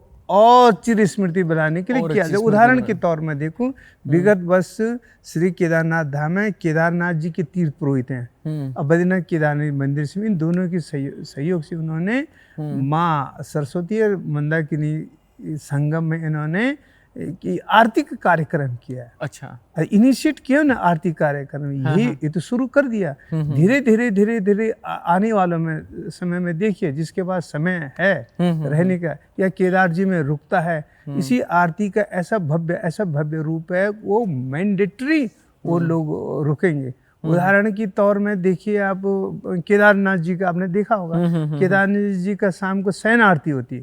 भगवान केदारनाथ जी की जो सोने से पहले भगवान जी का शयन आरती है, कम से कम 20 किस्म की आरती होती है। इतनी गजब की आरती होती है, इतनी गजब की आरती, उसे झाड़ आरती होती, नाग आरती होती, पूस आरती, यहाँ तक कि इसको बढ़िया जो कि मुइन। तो इन सबको किसी YouTube चैनल पे परमानेंट लाइव किया जा सकता है कि परमानेंट सब कोई घर पे बैठा है तो वो भी आरती देख सके? अभी तो इसका हाल फिलहाल में था, अभी इसको लाइव स्ट्रीम करने का इसका तो कोई प्रोग्राम नहीं है, नहीं तो क्या है। हाँ, आने वाले समय में यदि इसको और प्रसार करना है या और अंतर्राष्ट्रीय स्तर तक रहना है, इसके लिए वहाँ के जो स्टेक होल्डर हैं उनसे बात करके, वहाँ के तीर्थ पुरोहितों से बात करके, वहाँ के संत महाताओं से बात करके यदि एक आम सहमति बन जाती है, हाँ इसको किया जा सकता है, इसको किया जा सकता है। जैसे पूरे रास्ते में शाम की आरती चल रही है, आपकी ऊपर चल रही है, उसी टाइम ट्रैक के अंदर लगभग 8 से 10 हज़ार लोग ट्रैक कर रहे हैं, वो नहीं पहुंच पाए, तो रास्ते में स्क्रीन चल जाए, वो वहीं खड़े होकर एटलीस्ट एक बार आरती देख सकें, फिर अगले दिन वो चीज़ उसको फील करने वहाँ जाएं, उनके दिमाग में इमेजिनेशन बने कि यार शाम को ये आरती है, मेरे को मिस नहीं करनी, अभी मैं ट्रैक में हूँ तो कल शाम को इसी टाइम ये होगी, तो वहाँ होऊंगा, फिजिकली प्रेजेंट होऊंगा। तो ऐसा कुछ भी क्योंकि आपने देखा होगा, चाहे केदारनाथ देखिए, बद्रीनाथ जी के जो उनका जो सभा मंडप है, जहाँ पर तीर्थ यात्री बैठ के या खड़ा होकर भगवान का दर्शन का पुण्य फल प्राप्त, तो बड़ा स्पेस कंसर्न है, बहुत ही कम लोग देख सकते हैं, कम जगह है, सब लोगों को ये दर्शन प्राप्ति नहीं हो सकती, ये पूजा का फल प्राप्ति नहीं हो सकती, क्योंकि स्पेस कंसर्न है। यदि ऐसा सिस्टम किया जाता है, सब लोग इसके पुण्य के भागी बन सकते हैं। हाँ, इसके लिए जरूर जो वहाँ के स्टेक होल्डर हैं, वहाँ के हकूकधारी हैं, वहाँ के जो आपके मेन पुजारी जी हैं, रावल जी है, और यहाँ के तीर्थ पुरोहित हैं, सबकी सहमति से कि ये चीज़ हमें केदारनाथ की जो हमारी स्पिरिचुअलिटी है उसको पूरी दुनिया में ले जाएगी, पूरे देश भर में ले जाएगी, और हर जगह तक लोगों को कनेक्ट करेगी कि केदारनाथ की है, उनको यहाँ आने के लिए एक तरीके से आमंत्रित करेगी। तो बेसिकली जैसे हमने काफ़ी बदलाव देख रहे हैं लास्ट के 3-4 साल से, काफ़ी बड़े लेवल पे बदलाव हो रहे हैं, जैसे आपने केदारनाथ का मास्टर प्लान बताया, वैसे हमें अभी रिसेंटली सोशल मीडिया के थ्रू न्यूज़ मिली कि जो अपना अडानी का एक प्रोजेक्ट आ रहा है जिसमें पूरा वो केबल कार बना रहे हैं, उन्होंने खुद ने भी ट्वीट किया कि हम ये व्यवस्था यात्री को देने के लिए वहाँ चीज़ें कर रहे हैं। तो उस केबल कार प्रोजेक्ट के रिगार्डिंग कुछ अपडेट? हाँ, एक ज़रूर आपने न्यूज़ में पढ़ा होगा, और केदार जी में कहें या यमुनोत्री जी में कहें, यमुनोत्री जी में 6 किलोमीटर का पैदल है, खिरसाली टू यमुनोत्री, दोनों जगहों में यात्रियों की सुविधा।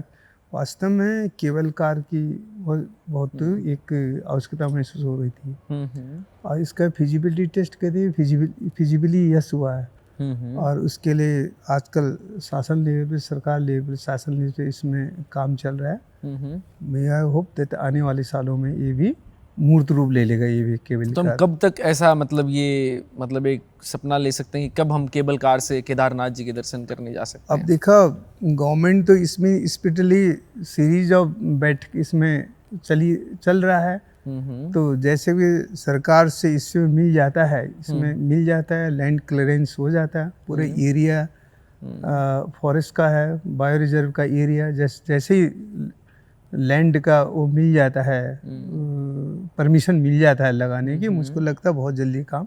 तो ये हमारे जो केदारनाथ जी हैं उनको ऐसा एक मूर्त रूप दे सकता है कि मेरे को लगता है दुनिया में इतनी हाइट पे इतने लंबा केबल प्रोजेक्ट कोई होगा नहीं। या मुझको लग रहा है शायद ही एशिया में सबसे हाइट का लंबा का ये केदार जी वाला केबल कार, स्विट्जरलैंड यहाँ पे उत्तराखंड में देखने को मिल सकता है, पूरा केबल कार से सारा मतलब वो फील यहाँ पे आ सकती है। हाँ, तो गौरीकुंड से लेकर केदारनाथ जी आप देखिए तो पूरा ये एरिया है, नंदा देवी बायोस्फीयर रिजर्व का एरिया है। काफी एक बड़े लेवल पे वो Yeah, इंफ्रा yeah, का आप अगर चेंज देखना चाहें तो एक बहुत बड़ा इंफ्रा बहुत चेंज। बड़ा जो नीचे गोरीकुंड है, गोरीकुंड बेसिकली एक थोड़ा सा बोटल नेक हो जाता है, कुछ कुछ पॉइंट पे बहुत ही कम वो हो जाता है।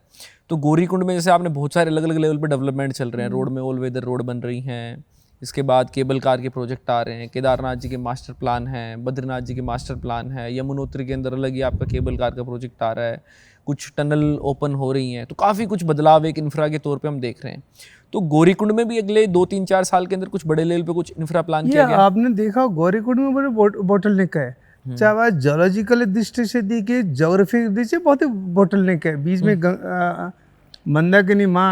मंदाकिनी नदी निकलती है, दोनों तरफ पहाड़ है, बिल्कुल 90 डिग्री के पार पहाड़ है। वहाँ अल्टरनेट तो है ही नहीं, रोड कटिंग भी नहीं कर सकते हैं वाला, इस तरफ से भी रोड कटिंग नहीं, तो बिल्कुल जोग्राफिकली एंड जोलॉजिकली बहुत चैलेंज है उसमें। उसको अब बाईपास निकालने का फिजिबिलिटी टेस्ट हुआ है इसका, कुछ वहाँ के बाईपास भी निकाला जा रहा है, जिसमें शायद ब्रिज का भी प्रावधान है और टनल का भी प्रावधान है। इसकी एक सैद्धांतिक स्वीकृति मिल गई है। मैं आई होप दैट आने वाले सालों में बोटलनेक से निजात मिल जाएगी ये वाली। वहाँ से बाईपास निकालने का एक प्रस्ताव पास हुआ है, तो मतलब वहाँ भी सैद्धांतिक समिति मिली है, इसमें जल्दी भी कार्य शुरू हो जाएगा। हमने गुप्त काशी से लेके सीतापुर पार्किंग जहाँ तक गोरीकुंड है उस जोन तक काफी डेवलपमेंट देखा है। सीतापुर तक जो बोटलनेक थे वो सारे गवर्नमेंट ने रिमूव किए, रोड काफी वहाँ पे चौड़े हो गए हैं, कुछ डबल ब्रिजेस आ गए। तो बस एक वही लास्ट एक हर्डल बची कि वो हर्डल क्रॉस हो जाए तो इसको हम यात्रा को और अच्छा सुगम बना सकते हैं। इसमें काम करी गवर्नमेंट का, बाईपास निकालने का काम करी। काफी टाइम टेकिंग भी होगा क्योंकि टाइम टेकिंग होगा, अगर इस चीज को डेवलप करना है, सारे नेचर को प्रिजर्व करना है, तो टाइम टेकिंग होगी। पर होगा निकट भविष्य में, इससे भी निजात मिल जाएगा। ये वाला काम चल रहा है। तो चारधाम यात्रा में इतने सारे लोग आते हैं, तो अलग अलग मतलब पूरे देश भर से आते हैं। चारधाम यात्रा को बेसिकली सबसे बड़ी इसकी मेरे को जो अच्छी बात लगती है चारधाम की, वो ये लगती है कि इसमें हर जोन से यात्री आते हैं। आप तमिलनाडु उठा लो, आंध्रा उठा लो, महाराष्ट्र, केरला, आपका मिडिल इंडिया, कहीं से भी XYZ हर स्टेट से यहाँ यात्री आते हैं। तो सबका अलग अलग, इंडिया की सबसे बड़ी खूबसूरत क्या है कि सबका अलग अलग कल्चर है, अलग अलग फूड है। वैसे एक उत्तराखंड का भी अपने आप में कुछ अलग यहाँ के लोकल कजिन्स वगैरह हैं लोकल। तो अब क्या मतलब बताना चाहते हो कि टूरिस्ट को यार ये यहाँ पे आओ तो ये ट्राई करो यहाँ का, ये बहुत अच्छा लगेगा। और जैसे हमारे प्रधानमंत्री जी ने कहा कि कहीं भी जाओ तो वहाँ की लोकल चीज़ों को, हैंडीक्राफ्ट हो गया, फूड हो गया, उनको भी आप ट्राई करो, उनको भी देखो, उनको भी वहाँ के जो लोकल लोगों को भी रोज़गार मिले, सब कुछ मिले। तो उसके ऊपर भी काफ़ी, तो आप क्या क्या चीज़ें बताना चाहते हो यहाँ की खास, कि यहाँ का ये हैंडीक्राफ्ट फेमस है, यहाँ की ये कुछ वूलन क्लॉथ है ये फेमस है, या फिर यहाँ का ये फूड कजीने जो आपको ज़रूर ट्राई करना चाहिए? हाँ, जहाँ तक इन चारों धामों में केवल देश के कोने कोने से नहीं, इवन विदेशों के लोग भी आते हैं। NRI काफ़ी आते हैं, इंडियन जो NRI काफ़ी लोग आते हैं, काफ़ी आते हैं। और पुराने ज़माने में जो यात्री आते थे, जो पैदल अपना यात्रा संपादित करते थे ऋषिकेश हरिद्वार से, लगभग 1 महीने में वो लोग बद्री एंड केदार पहुंचते थे। और 1 महीने में जहाँ भी उनका डेस्टिनेशन होता था उसको तात्कालीन समय चट्टियाँ बोलते थे। उस चट्टियाँ में जो लोकल जो भी खाद्य पदार्थ हैं, चाहे जो सामान है खाने की चीजें, उन्हीं को खाते थे। या आपको शाही पनीर खाने के लिए तो नहीं आ रहा, उसे शाही पनीर खाना है, मटर पनीर खाना है, उसके लिए अपने घर में खा सकता, आराम से खा सकता, रोज खा सकता। तो यहाँ इस चीज के लिए नहीं आ रहा। हाँ, यहाँ की परिदृश्य देखने आता है, यहाँ के आपके पहाड़ हैं उनको देखने आता, यहाँ की बारिश को देखने आता, यहाँ के हवा को देखना आता। यहाँ तक भी कहा गया, बद्रीनाथ जी के लिए ये भी कहा है, यदि इतनी ठंड है बद्रीनाथ जी में, यदि बद्रीनाथ जी में कोई स्नान नहीं कर पाया, यदि उसने हवा में अपने को हवा लग गया उसके शरीर पर, वायु उसने यहाँ तक उसको मानो, तब भी शुद्ध हो जाएगा। वायु स्पर्श से ही वहाँ के स्नान माना जाए। इतनी पवित्र भूमि, इसलिए तो देवभूमि कहा गया। देवभूमि ऑफ कोर्स जरूर इन जगहों पे यदि कोई भी यात्री अपने इलाके में, रीजन में जो मंडवे की रोटी है मिलता है, इसके अलावा यहाँ के देवभूमि की, यहाँ के जब मंडवी की रोटी, या झंगोरी की यहाँ खीर खिली, या भांग की चटनी खिलती, यहाँ की सरसों होती है, हालांकि सरसों तो नहीं होती, प्लेन में तो सरसों बोलते हैं हम, राई की सब्जी खा दे। एक यहाँ का चावल अलग, हाँ, यहाँ का लाल वाला चावल खा दे, दाल, यहाँ का दाल, खड़ी दाल ले ले, तो अपने आप में कुछ अलग से हटके और है। वो सारी इतनी मतलब जिसको नीचे तो देखा जाए तो जो प्लेन रीजन है वहाँ तो ऑर्गेनिक के नाम पे बहुत कॉस्टली, सारा ऑर्गेनिक है। सारा ऑर्गेनिक है। दूसरे में जो यहाँ के मिलेट्स हैं, जो ये मिलेट्स हैं यहाँ के, तो वो हैं ही हैं। ये तो यहाँ का औषधि गुण, ये यहाँ के अनाज तो हैं ही हैं, साथ साथ उनको सेकेंडरी केमिकल कंपाउंड्स मिल जाते हैं। ऐसे ऐसे मिलेट्स हैं इसमें जो प्राइमरी केमिकल कंपाउंड जैसे प्रोटीन, कार्बोहाइड्रेट, वसा, फैट तो इसमें मिलते ही हैं, साथ साथ सेकेंडरी केमिकल कंपाउंड्स भी की मात्रा पर्याप्त मात्रा में रहती है। इसीलिए औषधि है, जरूर यहाँ है कि इनको खाना चाहिए, चाहे चौसा भात यहाँ से साथ भी लेके जाएं। तो हाँ, टेस्ट चेंज करने के लिए बोलते हैं ना, टेस्ट चेंज के लिए अपने साथ में ले जाएं, वो चेंज है। और change is a salt of life, अपने आप में आप अपने को परिवर्तन करें, चेंज करें। यहाँ पे हैं और बहुत सारे लोग करना भी चाहते हैं पर नॉलेज नहीं होती कि यहाँ पे इतनी औषधीय चीजें, ऐसी ऐसी चीजें अवेलेबल है। हमने यहाँ पे देखिए कुछ गवर्नमेंट काउंटर्स, आई थिंक सरस नाम से काउंटर्स, उसके अंदर सारा कुछ मिलती है, सारी चीजें, और कुछ लोकल हैंडीक्राफ्ट की दुकान से सब कुछ वहाँ मिलता है। आप देखिए ना, उदाहरण के तौर पर यहाँ के फर्न होता है, देखा जाए तो उसको वाइल्ड नेचर है, फर्न बोलते, वाइल्ड नेचर, जो लंगड़ा बोलते हैं हम, लंगड़ा फर्न है, उसकी आप सब्जी बनाइए, अमूमन ये बरसात में आती है, बरसात में पैदा होता है। यदि उसका सब्जी खाई, इतना बेहतरीन स्वादिष्ट सब्जी होता है सदी। यदि इसी का आपको अचार बनाइए, ऑफ सीजन अचार बनाइए, मैं बताता हूँ, परांठे के साथ, रोटी के साथ लंगड़ा की अचार हो गया, रोटी की तीसरी चीज की जरूरत नहीं है। जहाँ हम एक रोटी खाएंगे, कम से कम 3 रोटी खा देंगे। तो एटलीस्ट अगर यात्रा करें तो 12 दिन में से 6 दिन तो यहाँ का लोकल फूड जरूर खाएं। चावल लोकल, दाल यहाँ की लोकल, यहाँ की मंडवे की रोटी, यहाँ की अलग अलग अचार, ये सब ट्राई करना जरूरी है। और ये इतना औषधि आपको बताए ना, द्वापर युग की बात बताएं, जब भगवान कृष्ण ने उद्धव जी को कहा आप जाइए, मेरा स्थान बद्रिकाश्रम जाइए, बद्रिकाश्रम जाएं, पूरा बताते हैं वो आपको कैसे वहाँ जाना है, क्या पहनना है, क्या खाने, तो असोपी होती ना, वही असोपी बना के भेजा वहाँ, तब जाके उद्धव जी रही। आज भी उद्धव जी बद्रिकाश्रम बद्रीनाथ जी में विराजमान है। तो कुछ ऐसा है कि इन सब चीज़ों पे एक डॉक्यूमेंट्री बनाई जाए और सारी चीज़ों के बारे में बताया जाए? बिल्कुल किया जा सकता है, कुछ ऐसी डॉक्यूमेंट्री बनाए, अलग अलग जो आजकल ऑनलाइन बहुत सारे इन्फ्लुएंसर है, उनको की इन्विटेशन के आप आओ और ये सारी चीज़ें कवर करो, कि जो ट्रैवल ब्लॉगर्स हैं वो आए और वो इन सब चीज़ों के बारे में बताएं, इनके गुण के बारे में बताएं, क्या क्या चीज़ें मिलती हैं। अब हो गया ना, एक इसमें बोल सकते हैं जब टूरिज्म में कई आयाम है, तो उत्तराखंड का आपका ये क्या बोलते हैं, फूड टूरिज्म बोलते हैं ना, फूड टूरिज्म का एक नया आयाम देख सकते हैं। आप तीर्थाटन कर रहे हैं, रिलीजियस स्पिरिचुअल टूरिज्म करते हैं, साथ साथ इसका वैल्यू एडिशन के रूप में फूड टूरिज्म कर सकते हैं आप वाला। तो जैसे उत्तराखंड में डेस्टिनेशन वेडिंग ऑलरेडी काफ़ी होती हैं, बीच में मोदी जी ने भी वेड इन उत्तराखंड करके एक बार स्लोगन दिया था। जिम कॉर्बेट काफ़ी पॉपुलर है डेस्टिनेशन वेडिंग के अंदर। इसके बाद आपका ये काफ़ी पॉपुलर है ऋषिकेश और हरिद्वार साइड, जो नीचे देहरादून बेल्ट है, ये भी काफ़ी अच्छा डेस्टिनेशन वेडिंग में धीरे धीरे स्टेबल हो रहा है। 4 धाम में से भी इनमें से एक लोकेशन डेस्टिनेशन वेडिंग में बहुत रिसेंटली फेमस हो रही है, त्रियोगी नारायण। तो त्रियोगी नारायण के बारे में कुछ आप बताइए। त्रियोगी नारायण, देखिए त्रियोगी नारायण रिसेंटली, बहुत पहले से त्रियोगी नारायण में ये जो वहाँ पे भगवान शिव पार्वती जी का विवाह स्थल है, तो आज से नहीं पौराणिक है। इसकी तो थोड़ा प्रचार प्रसार कम था, तो बहुत लोग पहले से भी कई लोग जाते थे वहाँ। भगवान शिव और पार्वती का विवाह स्थल है, बहुत पवित्र स्थान है, मंदिर है, पौराणिक मंदिर है, और वहाँ पे एक धुनी जलती है, वो बताते 3 युगों से धुनी जलती हुई।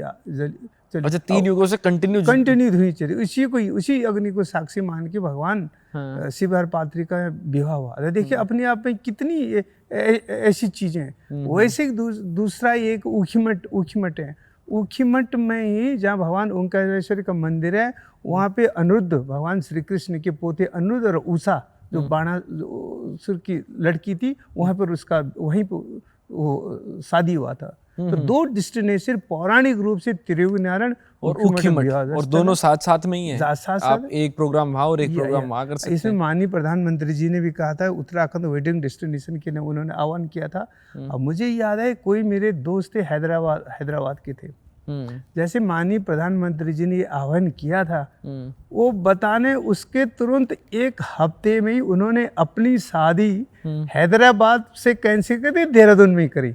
एक अच्छी खासी एक बिस्ट गांव के ऊपर रिजॉर्ट है, बहुत अच्छा रिजॉर्ट है, वहाँ अपनी शादी करी। अब हम देखते हैं कई जो हमारे फ्रेंड्स हैं या सर्किल में कई लोग उत्तराखंड में, देखिए ना उत्तराखंड का पूरा क्षेत्रीय केदारखंड है।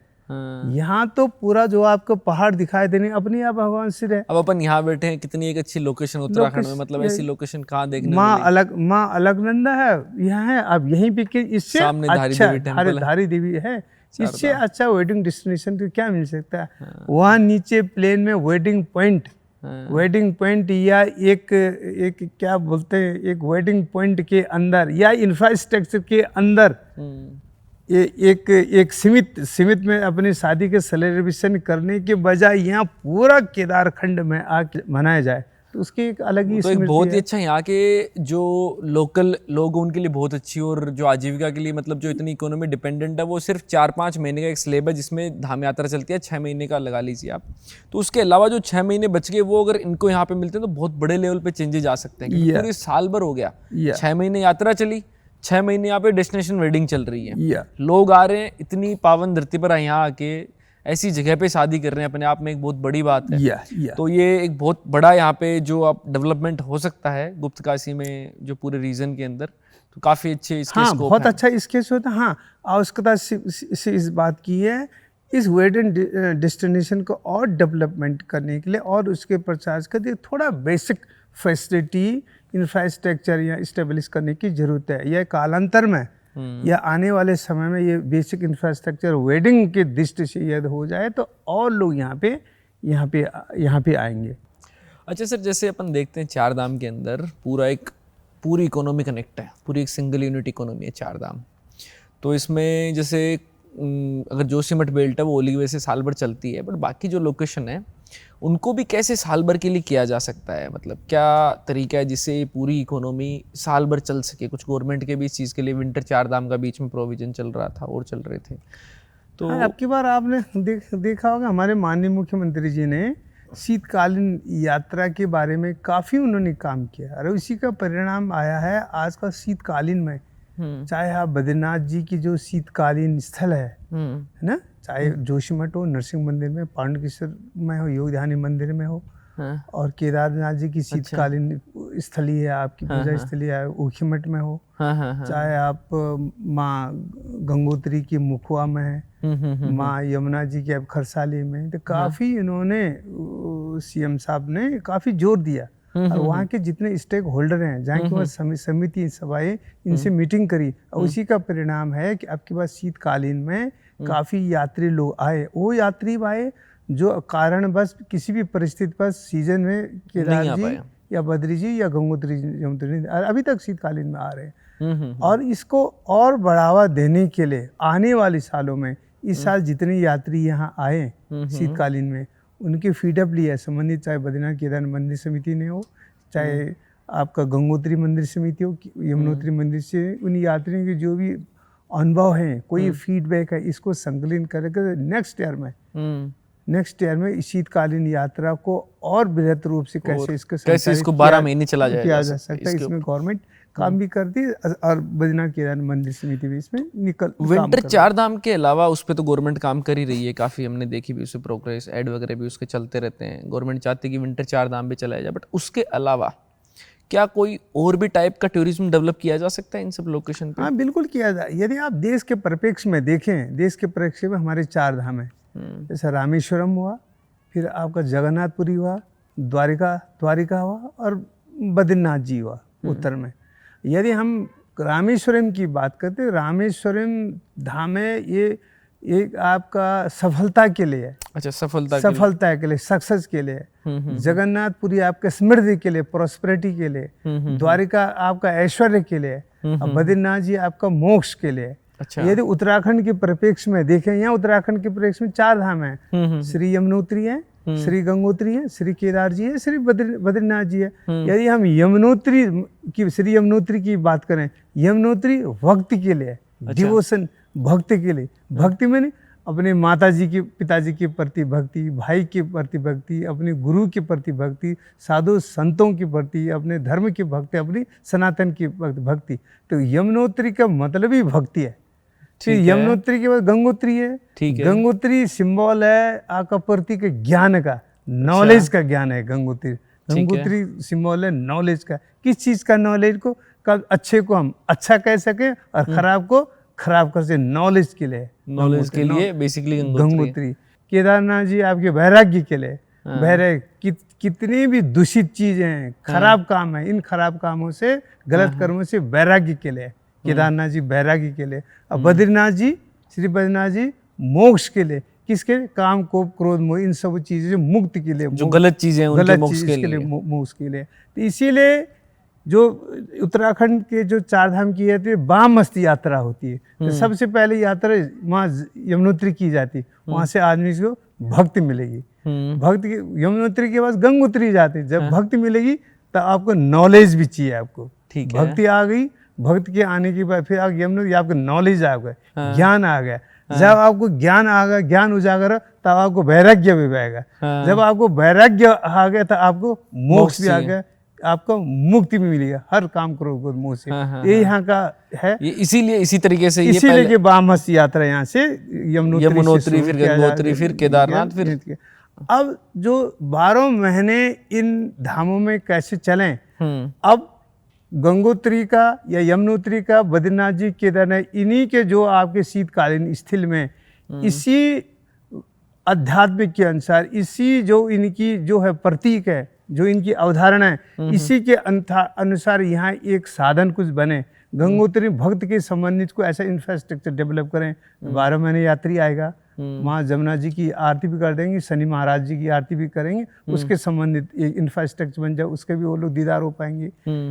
गंगोत्री में नॉलेज है, नॉलेज संबंधी कुछ ऐसा इंफ्रास्ट्रक्चर बिल्डअप हो जाता तो 12 महीने यात्रा चलेगी। उखीमठ में आपका शीतकालीन वैराग्य संबंधी या इस संबंधी कोई ऐसी इंफ्रास्ट्रक्चर डेवलप हो जाए, या बद्रीनाथ जी में जो उसकी है उसके संबंधी डेवलप हो जाएगा, निश्चित रूप से शीतकालीन यात्रा को और बढ़ावा मिलेगा। बद्रीनाथ जी में तो हमने देखा उसके लिए भी बहुत आते हैं, जो कथा चलती है, या कथा चलती है विंटर में कथा के लिए ऑलरेडी काफी वहाँ पे तो आप देखा होगा बद्रीनाथ जी के बद्रिकाश्रम में ही आपका एक गांव है माना, इसके शास्त्रों में मणिभद्रपुरी कहा गया।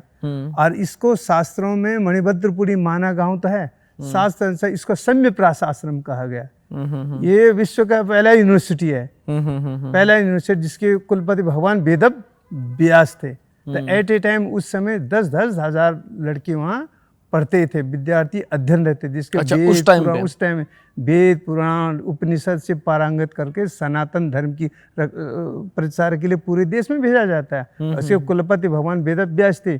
पासवान हुआ, जैमिनी हुआ, पहले हुआ, सभी उसके जो शिष्य हैं उसे साम्यप्रास आश्रम के, जिसको वर्तमान में माना कहा जाता है, वो बद्रिकाश्रम ही है वाला यार।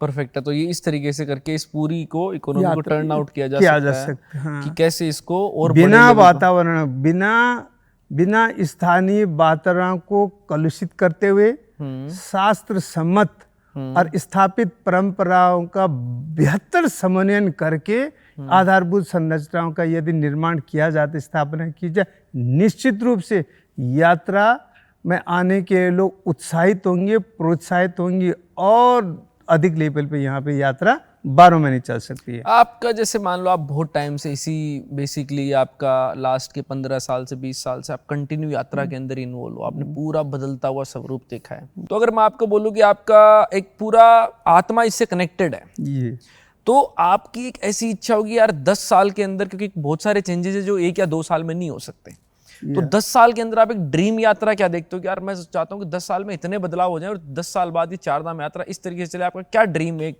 ड्रीम यात्रा बनानी हो आपने कि ऐसी यात्रा? सबसे पहले मैं ही कहूँगा यहाँ का, हमारे देश का सबसे पहले यहाँ का जलवायु बोलते ना, क्लाइमेट चेंज का इफेक्ट कम रहे। यहाँ पे बोलते ना, ये यजुर्वेद में एक में गिरस्ते पर्वता हिमवंत रणमंत पृथ्वी शिव नमस्तो, उसमें ये कहा गया कि जो पृथ्वी है हमारी हमेशा हरितिमा रहे, हरा भरा रहे, पृथ्वी हमेशा हरा भरा रहे, और पहाड़ों में बर्फ हमेशा जमी रही, मेघ बारिश अनुकूलता से बरसते रहे, खेतों में हरियाली रहे और नदियाँ हमेशा बहती रही। यदि इसका बढ़िया हो जाए अब आप देखिए उदाहरण की तौर पर जब हम पहले हम देखते 10-12 साल देखते थे, जिस साल प्लेन में मैदानी क्षेत्रों में किसानों की फसल, चाहे रबी की फसल हो चाहे खरीफ की फसल हो, जिस भी किसान का गेहूं अच्छी मात्रा में हुआ, अच्छी मात्रा में गेहूं है, उस साल इन अनुमान लगाया जाए उनके जो तीर्थ पुरोहित हैं, बद्रीनाथ केदारनाथ तीर्थ पुरोहित हैं, वो बोलते थे नहीं अब की बार प्लेन में रबी की फसल या खरीफ की फसल बहुत अच्छा हुआ, किसानों की कृषि अच्छी हुई, कृषि से आय अच्छा हुआ, तो उस साल बनिस्पत अधिक मात्रा में किसान क्या आएंगे, बद्रीनाथ जी की केदारनाथ जी की यात्रा में आएंगे यार। और जिस साल उनकी फसल किसी भी कारण या दैवीय आपदा के कारण हो, बाढ़ के कारण हो या पाला के कारण हो, अतिवृष्टि के कारण फसल नहीं रहा, फसल में आमदनी कम हुई, ये निश्चित मान के समझो उस साल यात्री कम आएंगे। तो पहले सबसे पहले तो आप बोलो कि जो अपना प्रकृति है इसको प्रॉपर तरीके से अपना कंजर्वेशन करना, इसको प्रॉपर तरीके से ध्यान रखना सबसे जरूरी काम बहुत है। जरूरी है। सबसे पहली चीज प्रॉपर प्रकृति का ध्यान रखना और इसके लिए हर जितने स्टेक होल्डर हैं सबको अपनी अपनी रिस्पॉन्सिबिलिटी पूरी करनी है। चार धाम यात्रा में ना एक्सटर्नल फैक्टर बहुत होते हैं।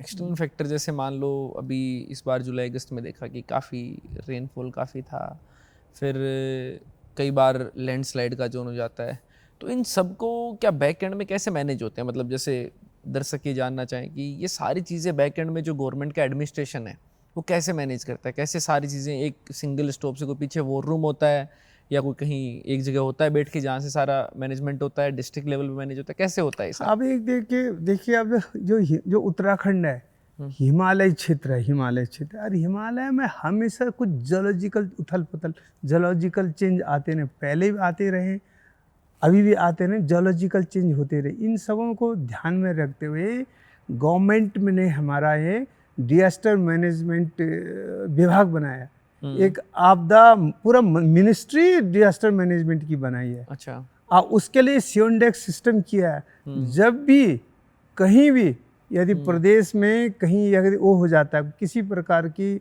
नेचुरल कैलेमिटी आ जाती, आपदा आ जाता, तुरंत हमारा उस समय डिजास्टर मैनेजमेंट डिपार्टमेंट एक्टिव हो जाता है। और जितने भी डिपार्टमेंट हैं उस समय सब डिपार्टमेंट डिजास्टर मैनेजमेंट के अंडर आ जाते हैं। अच्छा, वो उनको रिपोर्ट करते उनको रिपोर्ट वो आ जाते हैं। उस समय गवर्नमेंट लेवल पे डिजास्टर मैनेजमेंट की अलग टीम है एंड डिस्ट्रिक्ट लेवल पे डिजास्टर मैनेजमेंट की टीम अलग है। जिस भी स्टेट में या जिस भी स्थान विशेष में या जिले में ये डिजास्टर आ जाता है, तुरंत उस समय जितने डिपार्टमेंट हैं ऑटोमेटिक डिजास्टर मैनेजमेंट डिपार्टमेंट के अंडर में काम करते हैं। 7 डेक सिस्टम है, चाहे हेल्थ का हो, चाहे फॉरेस्ट का हो, चाहे PWD का हो, चाहे NH का हो, चाहे हेल्थ का, सब डिपार्टमेंट डिजास्टर मैनेजमेंट के अंतर्गत आ जाएंगे और उन्हीं के निर्देश में सब ये काम किया जाता वाला है। तो यात्रियों को आप क्या क्या मैसेज देना चाहते हैं कि जैसे मान लो आप नेचर एक बहुत इंपॉर्टेंट है, नेचर को बचाना है, आपकी भी जो लोग इस चीज़ से लंबे टाइम तक जुड़े हैं उन सब की यही है कि आपकी भी जैसे एक है कि यार सबसे पहले बाकी सब चीज़ें ठीक है, यात्री भी अच्छे से करना है, पर सबसे पहले नेचर को बचाना है।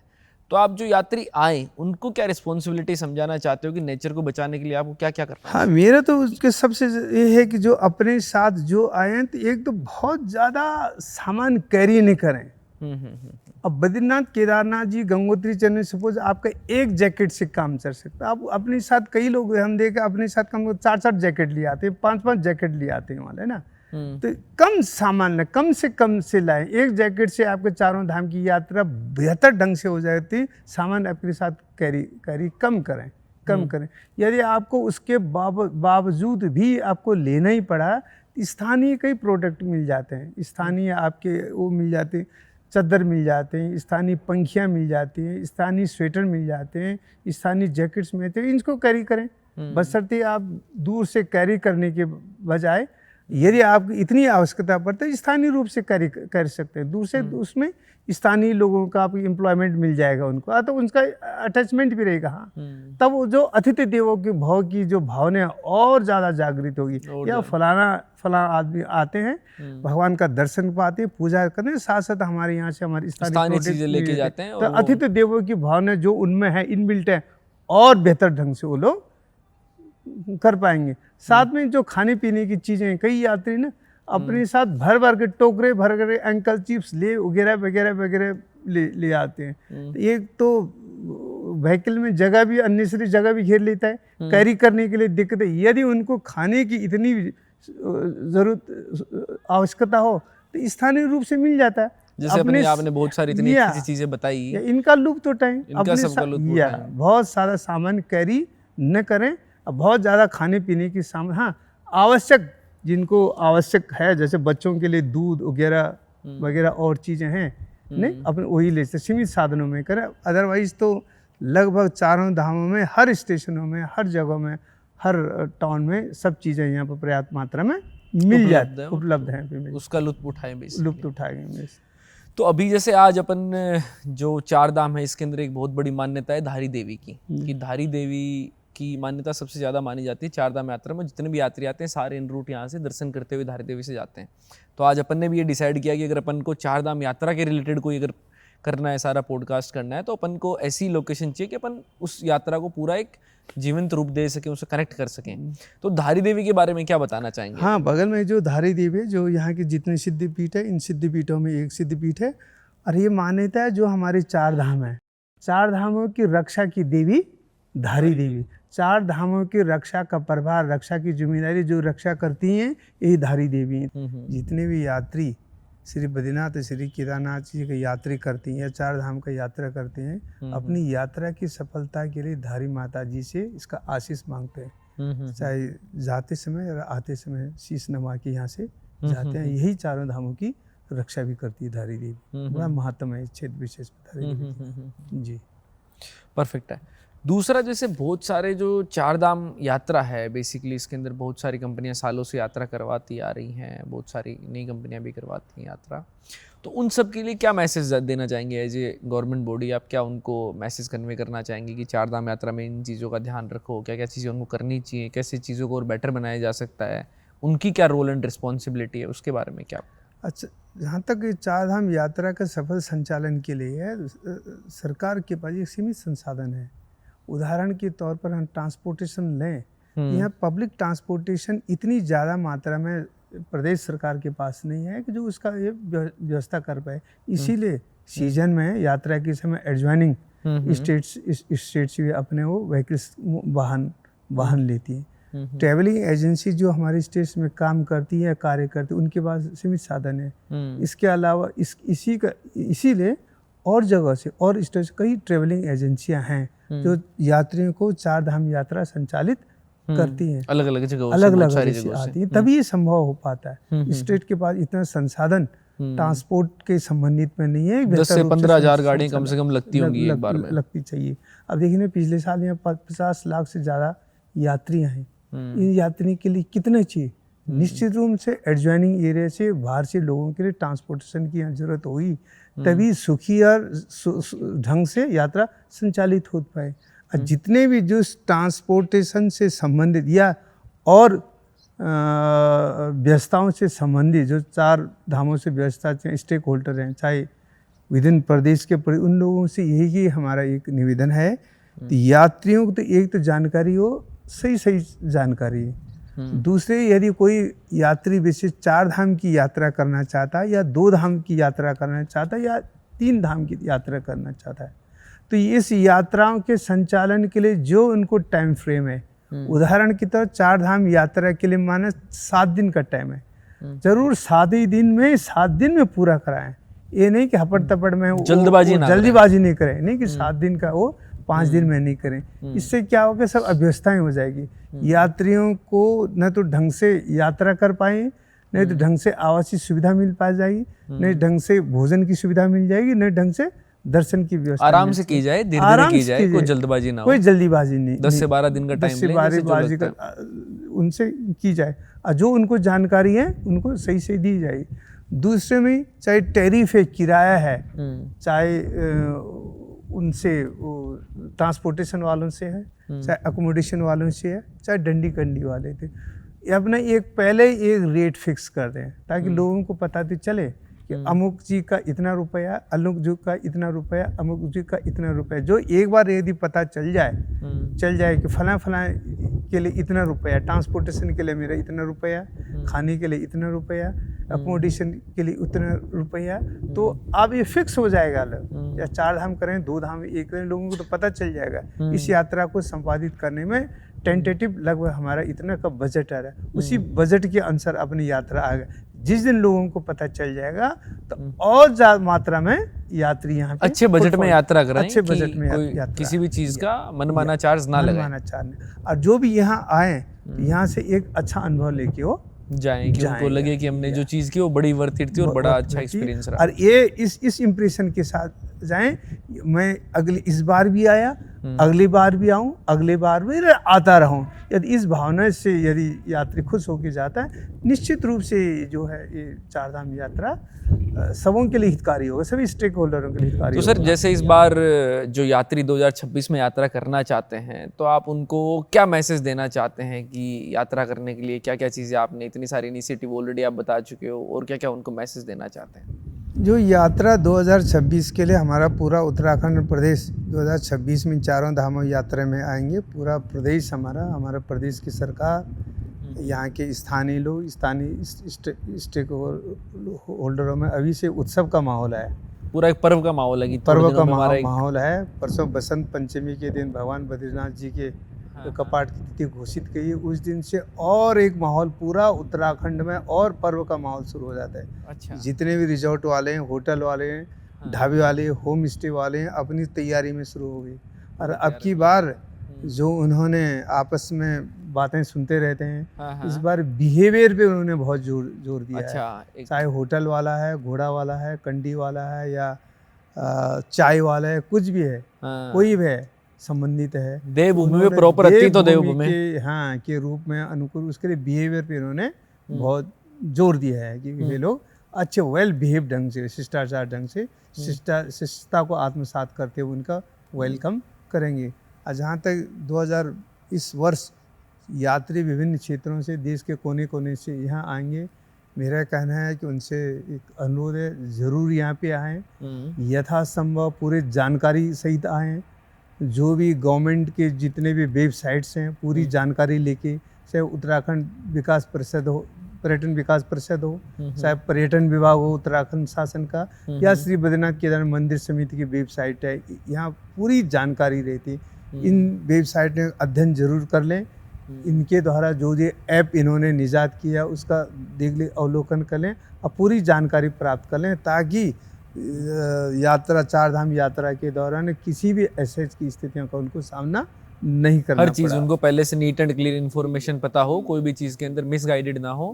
क्योंकि इतनी सारी चीज़ें सरकार जब कर रही है, इतनी सारे इनिशिएटिव जब गवर्नमेंट ले रही है, तो उनको पता भी होना चाहिए कि इतनी सारी चीज़ें हो रही हैं, उनके लिए इतने अच्छे लेवल पे मैनेजमेंट के प्रयास किए जा रहे हैं, और वो सब कुछ उनकी सेफ्टी को भी ध्यान में रखते हुए, प्रायोरिटी को ध्यान में, सेफ्टी ही प्रायोरिटी है, और उसके अलावा बाकी जो चीज़ें हैं वो उनकी यात्रा को कंफर्टेबल, मेमोरेबल बनाने के लिए काफ़ी काम हो रहा है।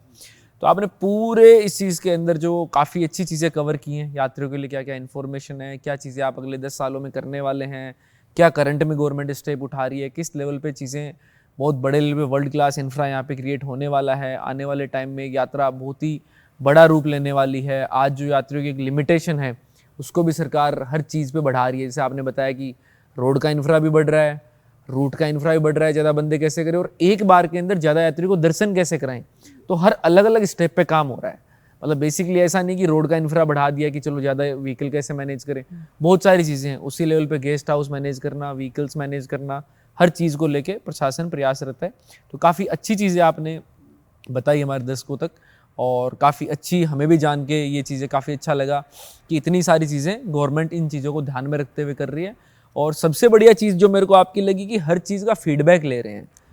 कि जैसे इस साल आपने बताया कि जैसे ही यात्रा खत्म हुई, हैंड टू हैंड पूरी यात्रा का फीडबैक लिया गया, क्या क्या इस साल कठिनाइयाँ थी, क्या क्या चीज़ों में अवसर और थे जहाँ पे इम्प्रूवमेंट किए जा सकते हैं।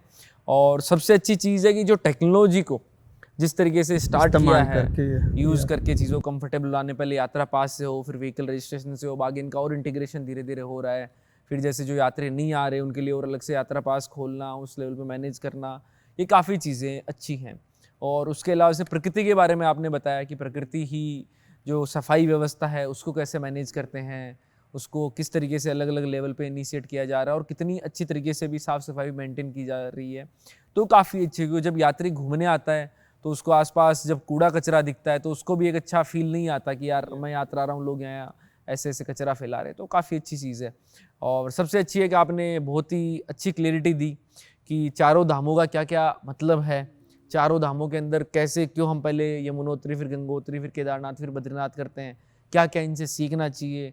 आपको यात्रा के अंदर सिर्फ दर्शन ही नहीं करने, उसके अलावा बहुत सारी चीज़ें सीख के जानी है, आपको ज्ञान की प्राप्ति भी करनी है, आपको वैराग्य भी छोड़ना है, गलत चीज़ों का मोह भी छोड़ना है, मोक्ष की प्राप्ति भी आपने लास्ट में बद्रीनाथ में करनी है। उसके अंदर जो गलत चीज़ें हैं उनको अवधारणा है उनको हटाना है। तो इतनी सारी यूज़फुल इन्फॉर्मेशन आपने बताई, पूरे जितने भी एस्पेक्ट हैं, अलग अलग एस्पेक्ट हैं, प्लानिंग से लेके मैनेजमेंट से लेके सारे आपने कवर किए।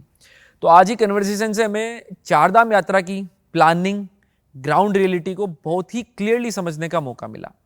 ये यात्रा सिर्फ टेम्पल तक पहुंचने की नहीं है, बल्कि सेफ्टी, मैनेजमेंट और कलेक्टिव एफर्ट की भी है। बीडी सिंह जी ने अपने एक्सपीरियंस के थ्रू बताया, सालों का एक्सपीरियंस जो 20 से 25 साल से लगातार इसी एक फील्ड को बहुत अच्छे तरीके से देख रहे हैं, समझ रहे हैं, इसके बदलाव को महसूस कर रहे हैं और इस बदलते टाइम के साथ उसको एडवांस कर रहे हैं। तो उन्होंने अपने एक्सपीरियंस से बताया कि गवर्नमेंट, एडमिनिस्ट्रेशन और लोकल जितने भी लोग, जितने भी स्टेक होल्डर यहाँ से लिंक्ड हैं, वो हर साल कैसे लाखों यात्रियों की जर्नी को स्मूथ और सेफ बनाने की कोशिश करते हैं। किंग हिल्स भारत घूमो पॉडकास्ट का यही मकसद है कि ट्रैवल के पीछे की रियल प्लानिंग, रियल चैलेंजेज और रियल स्टोरीज आप तक पहुंचाई जाए। अगर आपको ये एपिसोड यूजफुल लगा हो तो इसे शेयर करें, सब्सक्राइब करें और चारधाम यात्रा पर हमेशा रिस्पॉन्सिबिलिटी के साथ ट्रैवल करें। देवभूमि उत्तराखंड आपका स्वागत करती है। Thanks for watching. Like, share and subscribe for more travel and tourism related content by King Hills Travels.